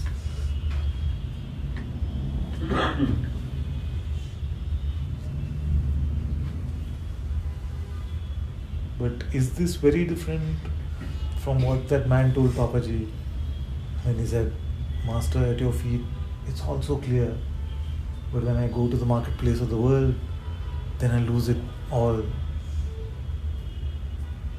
Then Papaji said, so why do you leave? It's more and more clear. It's becoming more and more clear because there is no other even option. It cannot. Even though I do keep getting upset on the same matter. And somehow I found then if I I can balance it with extreme peace. I want to tell you something which may sound like bad news, okay? So many times it seems like the ego has run out of moves, and we've all said it's very auspicious. But actually, as long as the waking state appears, the ego will have at least one move. And that move itself could be to say, I've run out of moves. So this is such a tricky intelligence, the mind, such a sneaky intelligence, that it, even in its report that I've run out of moves, that could be the move. It never runs out of moves. You see, eventually some of you may have to suffer that much that you give up on it, but don't expect that it will run out of moves. You may not enjoy its moves anymore. You may see it from a higher place and say, no, that I cannot do. So I give up on it. But don't wait for the day when the ego will run out of moves. You run out of ego. You run out of your mind first.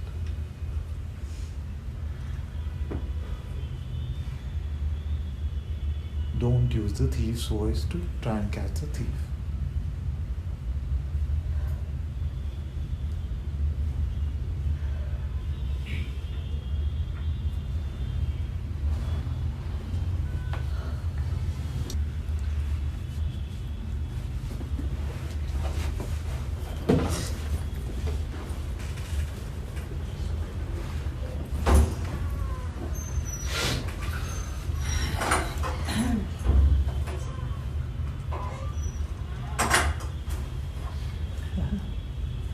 Can seem tricky. Yes. And I'm saying for all of you, that suppose you felt, and this is not about coming to satsang with Ananta, okay? There's nothing to do with that. I have no attraction about making this popular or anything. No, I'm just saying that sometimes we just have to listen to ourselves. We say, when we come to satsang, it's so apparent. But why can't I have this when I'm by myself? But why do you leave me?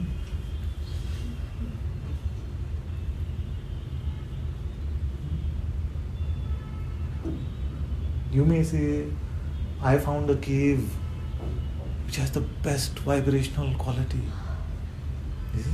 And if I sit in that cave for a few weeks, I feel the presence of God. But you just said you come to satsang and you feel the presence of God.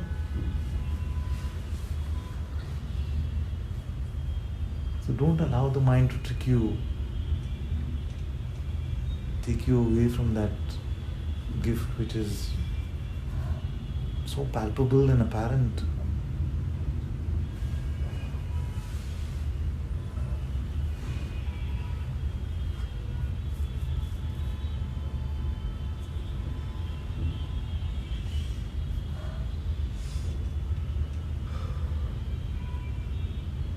We must accept that what seems like my terms, what seems like my will, is the will of the trickster.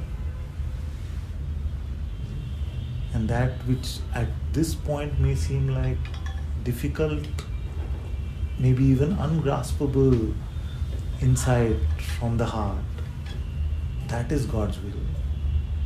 So if this is, life is a training about how to follow the will of God, then where can you learn that best? Except with one who is already following. But when your mind tells you, but no, this I have to do on my own, that is where it takes you for a ride. You have the best meal in the universe cooked for you, the mind says, no, but you have to start cooking in the kitchen.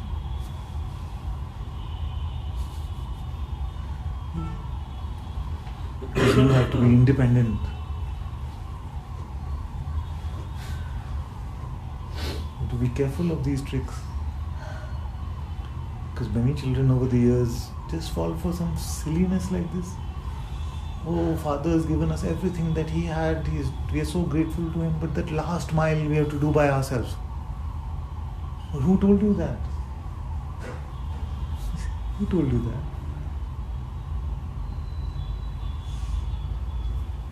And you've been walking that last mile for years. Don't fall for these tricks.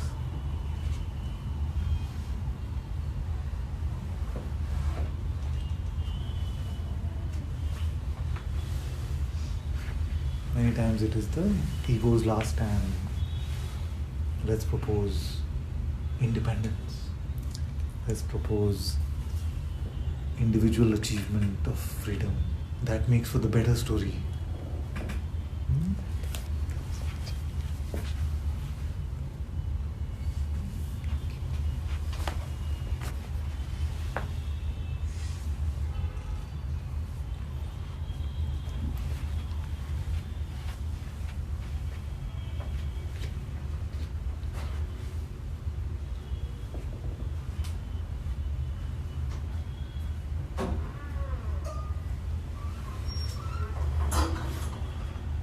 Till we drown in this river, till we drown in this river of God's light, don't try to create a new one, a new river. From this drowning, the most beautiful river will emerge from your expression.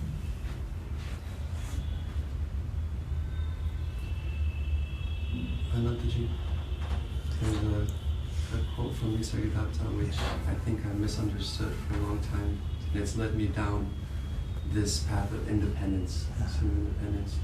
When he says, and I'm not even sure if this needs Advaita, but the thorn must be used to remove the thorn.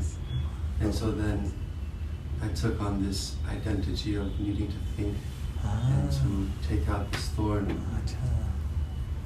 Okay, that's a unique interpretation, I have to say. I'm glad you're noticing it, and I'm glad you brought it out.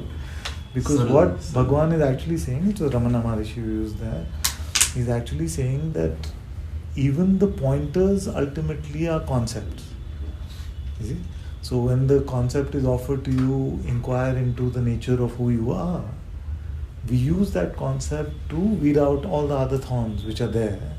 And ultimately even that is lost. You see? In the same way he said that just as the stick that you use to light the funeral pyre is also thrown into the fire, those are the pointers of the masters who are giving you the words so that you can clean up all the conditions and then throw those also. Because that's why all the words in Satsang are also spoken provisionally. You see?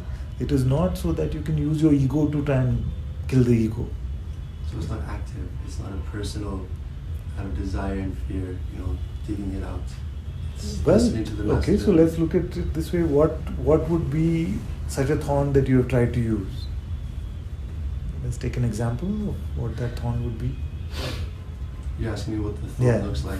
For example, what would you use to actively... Let's say there's a personal problem, it takes the shape of whatever. Then there's a thinker that comes around the corner and tries to solve this personal problem on that level. And so that thinker is the thorn, this thorn that I'm trying to weed it out with, but really it's just perpetuating. Yes. Wow, that's quite a trick from the mind, I have to say, and thank you for bringing that to my attention, because that is quite, I have to say, well played to the mind. It's quite a thing it has done. And it's great that we spotted this today. No, the metaphor is just, so if you say, okay, my thorn that I'm going to use is Ananta's pointing, or the pointing Guru Kripa Kevalam. I heard it from Ananta, so Guru Kripa Kevalam. So this is happening in my life. I'm not to fret on it, it's Guru Kripa Kevalam. You see? That is what the thorn is. Now, once you're open and empty, then you don't need to, hey, Guru Kripa Kevalam, Guru Kripa. Okay. That is what he meant by throwing the thorn away, because then you're just fully empty in the presence of God's light. It is not to try and meet the problem at that level, and although that's a great interpretation of it, but it is going too far. Metaphors also, if stretched too much, then they can become very interesting, but not really that useful. So it's just something you heard in Satsang. Suppose it was, my life is for God. Your mind will only bother you with things about your life. Say, my life is for God. You say, what are you going to do about your girlfriend? My life is for God. How are you going to make money? I'm not saying you don't have to do those things. I'm saying inwardly you can be empty by reminding yourself, my life is for God. So that is the thorn. It cleans up the other thorn. Now when you're empty, you don't have to keep repeating, my life is for God, my life is for God, my life. Empty. So this thorn is the concept given Correct. to Exactly. just rely on it and trust it Correct. and wash away those past tendencies of getting involved. Just trust the thorn until the thorn relieves you of that Exactly. need to act and Exactly. do. Exactly. Okay. Exactly. There you go.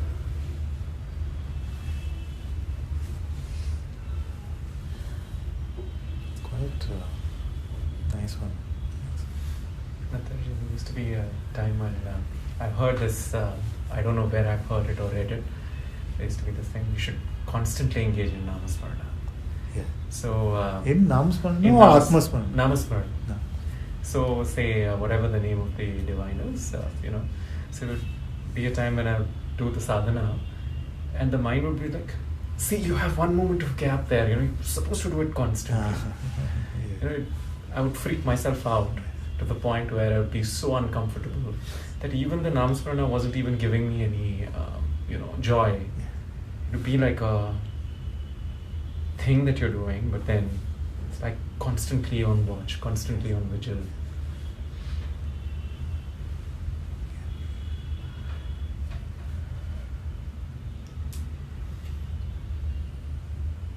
Yes, and that is how the mind tricks us. No? So,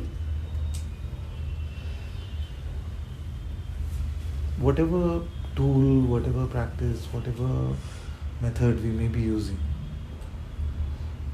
it is for us to live in God's light. There comes a point where the thorn metaphor has achieved its objective. No? And then we feel like, no, but I have to do that. Because if I don't do that, I'm being a bad disciple or follower. It is meant to do this. What can be higher than...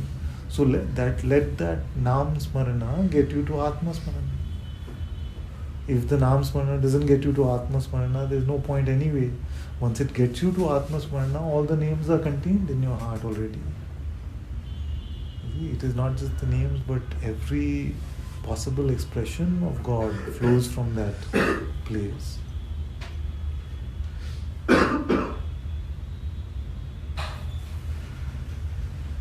So when you find yourself in the hypnosis, that is where all these helpful tools are available. You see, not when you're empty.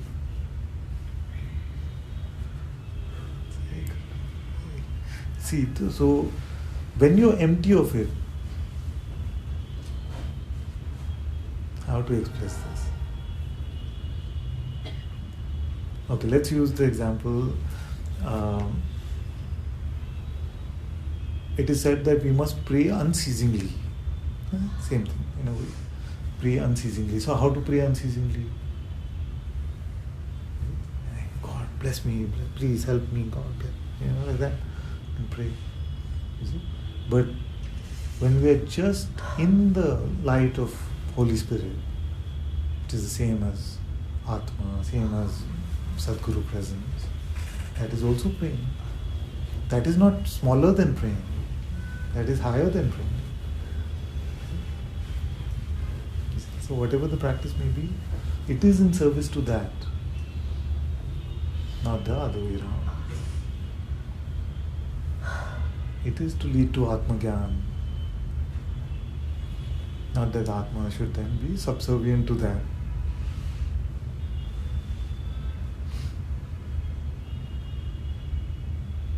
But when they say constantly or pray unceasingly, it is as a counter to the mind's constant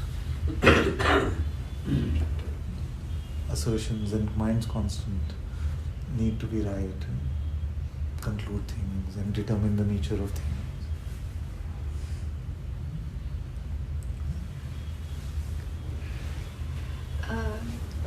Pardon?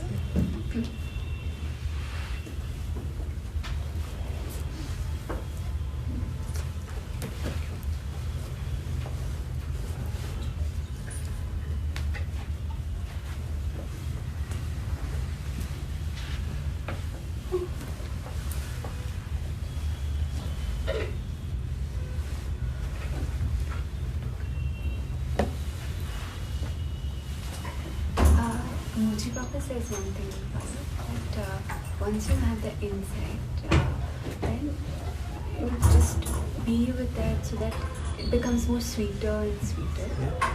Then he says, you have to marinate in it. So can you elaborate on that? छोड़ना नहीं है बस. बस छोड़ना. एक बार मिल गया तो छोड़ना नहीं. That's straightforward enough. Once you find the presence, don't leave it at all costs, and when you do leave it, come back immediately. तुमसे हो जोड़ी.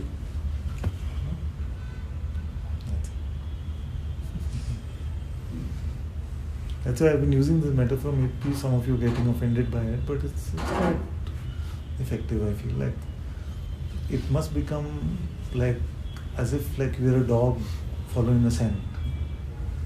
You found the perfume. Now you're not to leave it in all conditions, because if you leave the scent, you don't know when you'll pick it up again. Just chase it down to its source. Chase it, no matter what the mind is saying. World is slapping you around, everything is burning, everything, but don't leave that. Come what may. There is the difficulty. It is difficult, that's what I'm saying. There is the difficulty. If it was easy, then I would not need to repeat it. But I'm hoping that these words will get seeded somewhere. So when life is slapping us, then they will come as reminders from your heart. This is what he was saying. The world may burn around us, but I am not to leave the scent of God.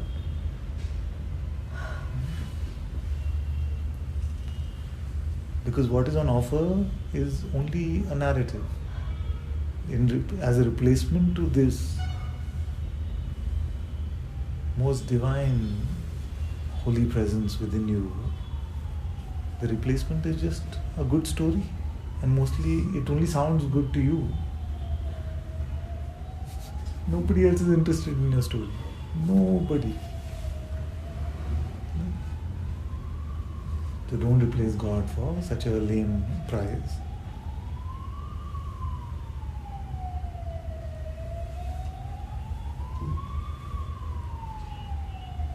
None of us is going to become the next Tolstoy or James Joyce or somebody like that. Our stories are worth throwing away.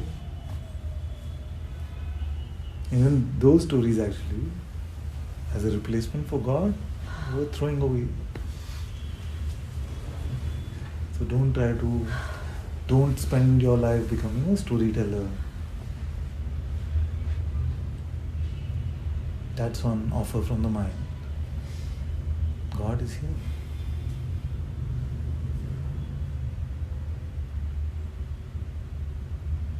I like his story of, that is one story I like. Made the laptop password, God is here. Make your password also, God is here. Just respond to that. Huh?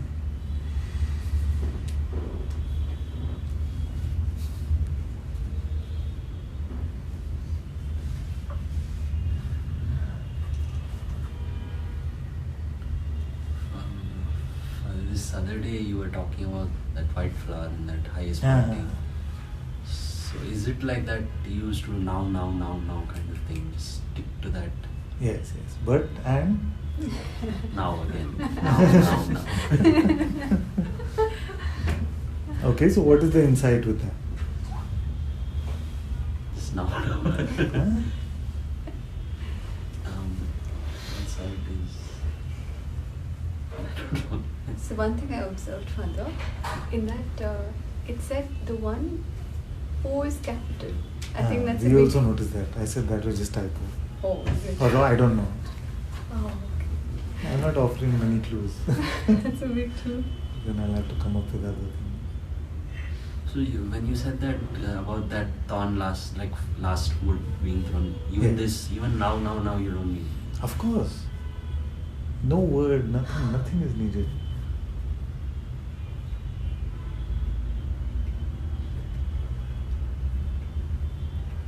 Everything everything is provisional.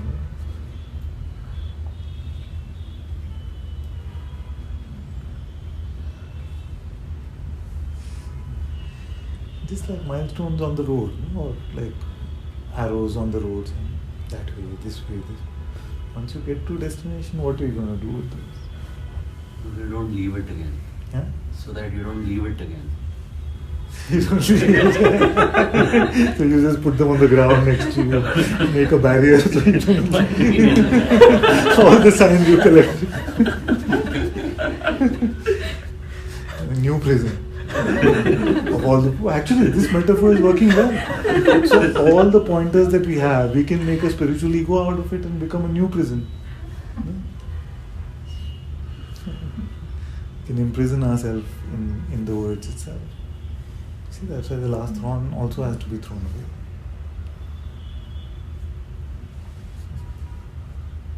But that's what you would call the highest pointing.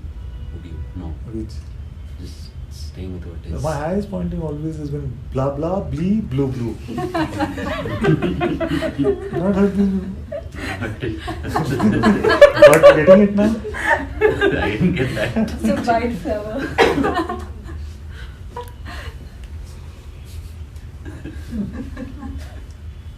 Not even joking. Only little.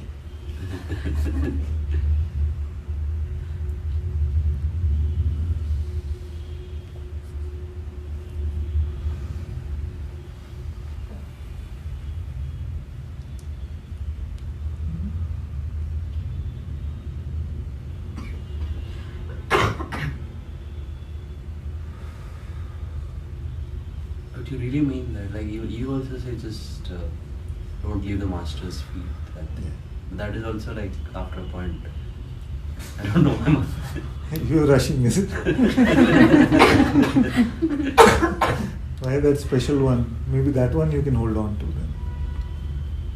Why among all the thousands of words that is a bit problematic? Which one? This one? Now? Don't leave the master's feet. No, I mean I thought. Why is that out for special singling out? No, anything like that. No. Like, I mean, you say that in different ways like that. Basically, you're saying don't leave the God. Don't leave God, yeah.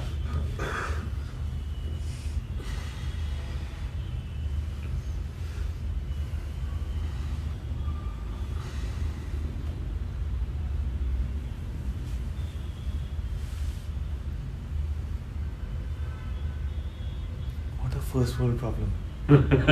At which point can I leave God? How much into the absolute must I be?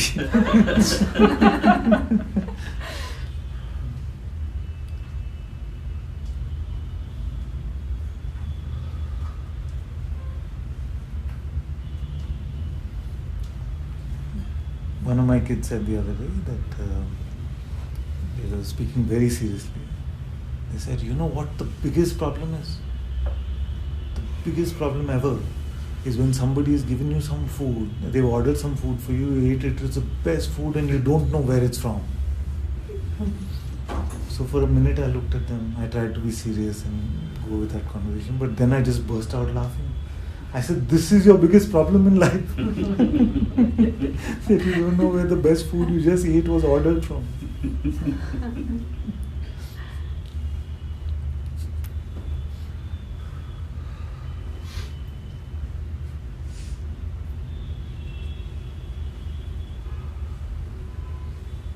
Ananta-ji, Yes. and I feel like this is flowing away from the flow of things, but something in my mind is wanting me to say this. So earlier in the conversation you talked about what is it that makes you let go of the hand of God? Yeah. In a way you said something Yeah. like that. And for a while now, I feel like there's a gun to my head. Uh-huh. And it's saying, if you don't do this, whatever this is, X, then Y will happen. Mm-hmm. Y will happen or will not happen? The factor Y. Yes. If you don't do X, then Y will happen. Will happen. And Y isn't anything specific in the world. It's still phenomenal, but it's a very subtle, unpleasant vibration, just this terror Similar. That's almost there's no rhyme or reason to it, but when it comes, the tendency is to run. Avoid it at all costs. And I see this door, the I am, and this swing, and this is this terror just keeps pulling me out of the house of God and makes me take the form of doership. So now we must invite that terror in while you're in Satsang hall, when you're here together, and now you're staying in this building? No, nearby. Nearby. So when you're in Satsang, invite it, say, okay, come. You're here for a few months, 2 months. Yes. So, let's see. Let's face it together. Sure.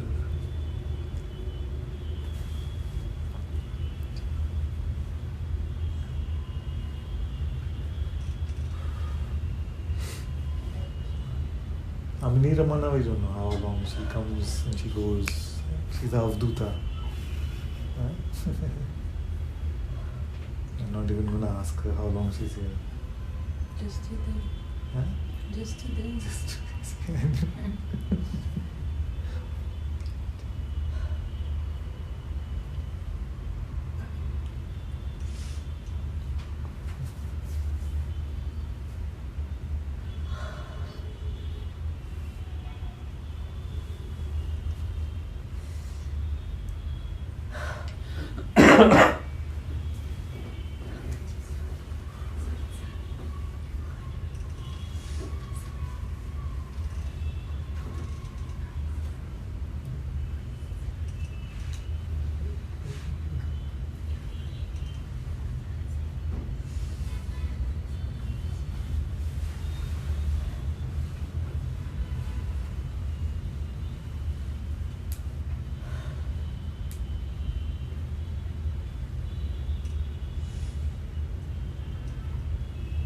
my Brahmastra is that God is here. What you have in response. All of us, some of you may not have seen, but when we were growing up, we used to watch Ramayana on TV. So watching Ramayana on TV, then it would always whole episodes would go just in fighting between two warriors. So one will have this special thing, one will have that special thing. So I am telling you, God is here. What you have.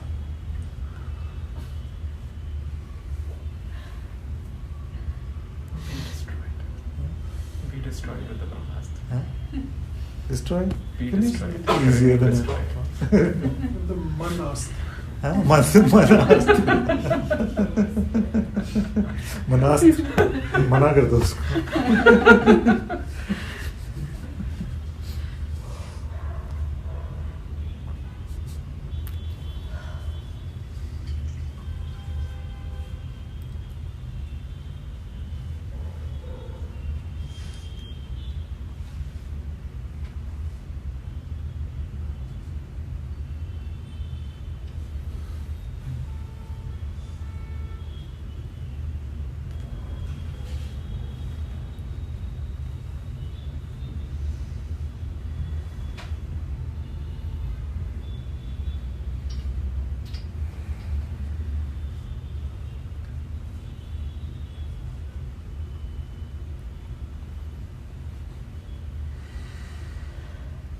But your astra usually will start with but. What about me?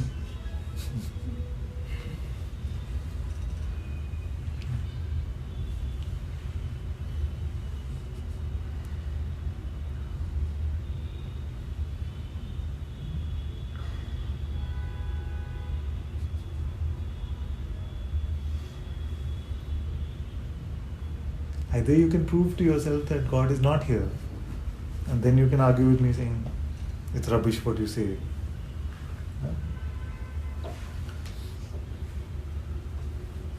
Or you can find something which is of more value to you than God's presence.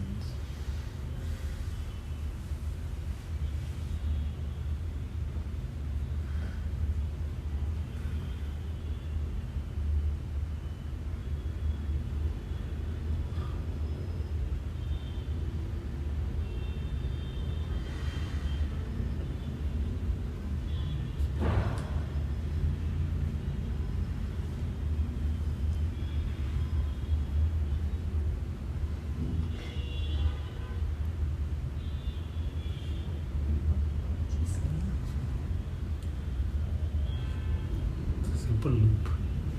It creates like a doubt, then chasing, all the while nothing's wrong.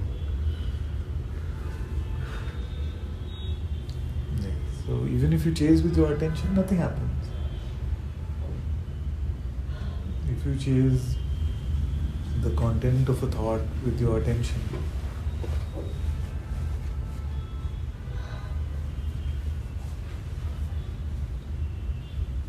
the hypnosis is not set in.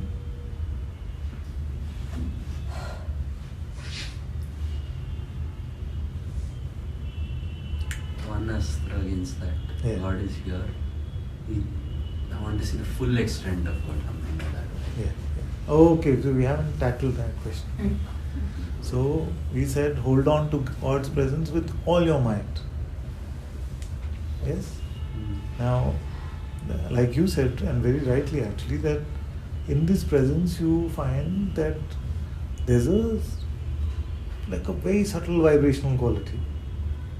Isn't it? Some have called it Om, some have called it I amness, whatever word you want to use for this primordial sound. But the extent of it is not covered in the taste of it. Like if you are angry, then you taste the anger, and the extent of the anger is what you're tasting the anger to be. But in God's presence, that is not the case. That's why it's so mysterious, it's so beautiful. Because you're tasting this and it literally feels like the tip of the iceberg. Because every time I meet God, I'm more in awe. I'm more in awe because what I meet, of course, the vibration itself is sublime, it's so beautiful. But when I ask myself, where is it coming from? Or what are its boundaries? When did it start? Anything. I have, and all of you have, an intuitive insight into its limitlessness, which your mind cannot grasp at with any mechanism. So although you may say, some of you may say it's in the heart region, presence is felt strongly, but that is just what I've been saying, the toenail of God. God's presence is the presence of its being. And its being itself is its word itself. So if its being itself is so vast and limitless, and then when we check what is aware of its limitlessness, then there is no way for the mind to say these words, but you see for yourself without sight, intuitively, that beyond limit, limitlessness, space, spacelessness, being, beinglessness, all these are irrelevant to you that is aware of this.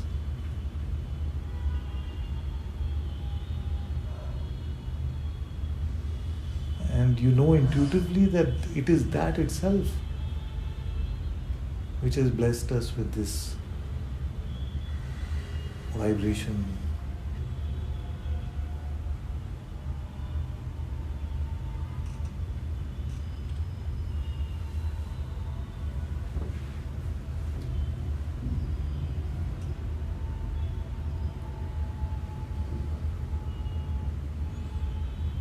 And the beauty of this presence of being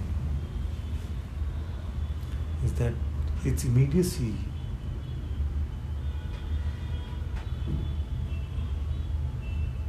it does not have the limitations of the world. The world shines in its light, but it is not in time or space. Check on this. It is not in time or space. Your presence, the Atma, is not in time or space.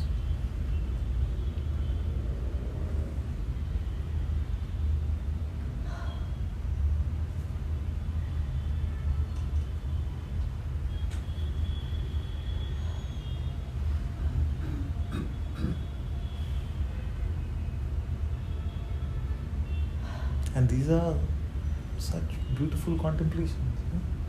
What a beautiful life it is that we can contemplate. Ananta is saying that awareness is beyond that vast, limitless beingness, which I can't see anyway, but I know intuitively. But even beyond that, I am witnessing that non-perceptually. What is he saying? Because to the mind, these are absurd words. It just sounds like word hodgepodge. But this is the insight.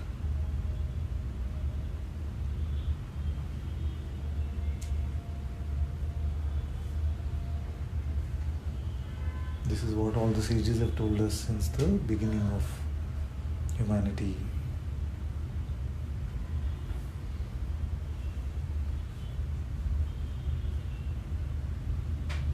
This idea of time is smuggled back in, I feel like.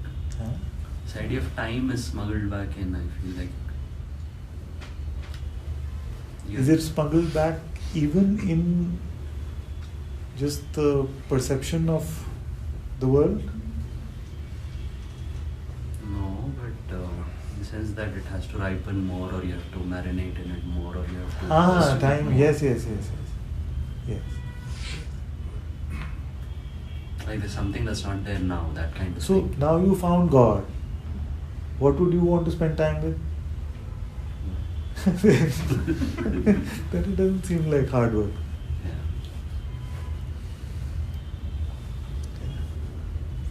Like sometimes the have to can make us want to run. Yeah. But isn't it sensible? You found God and here you're chasing peanuts.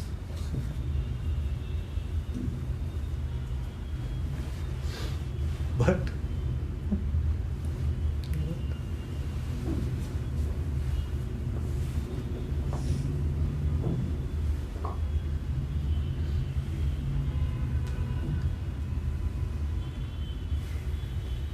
where are you stuck if you're stuck at all? Don't try to solve it in your head. Leave that playground. And don't be enamored by it.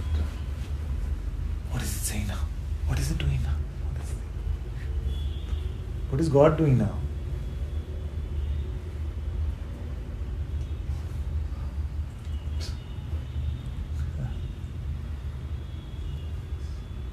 I just started thinking, what is God doing? Yeah.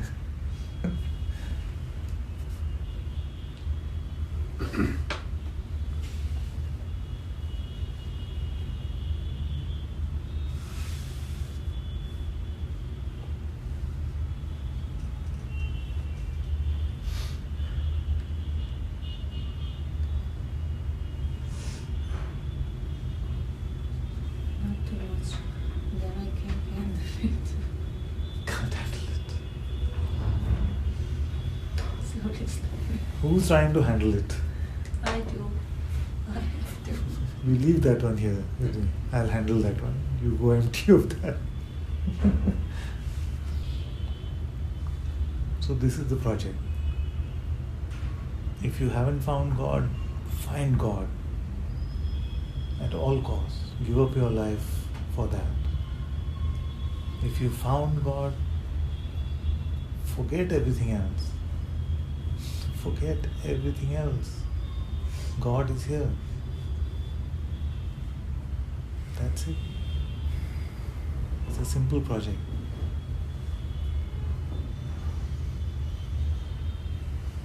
Don't get distracted. Don't decide your terms.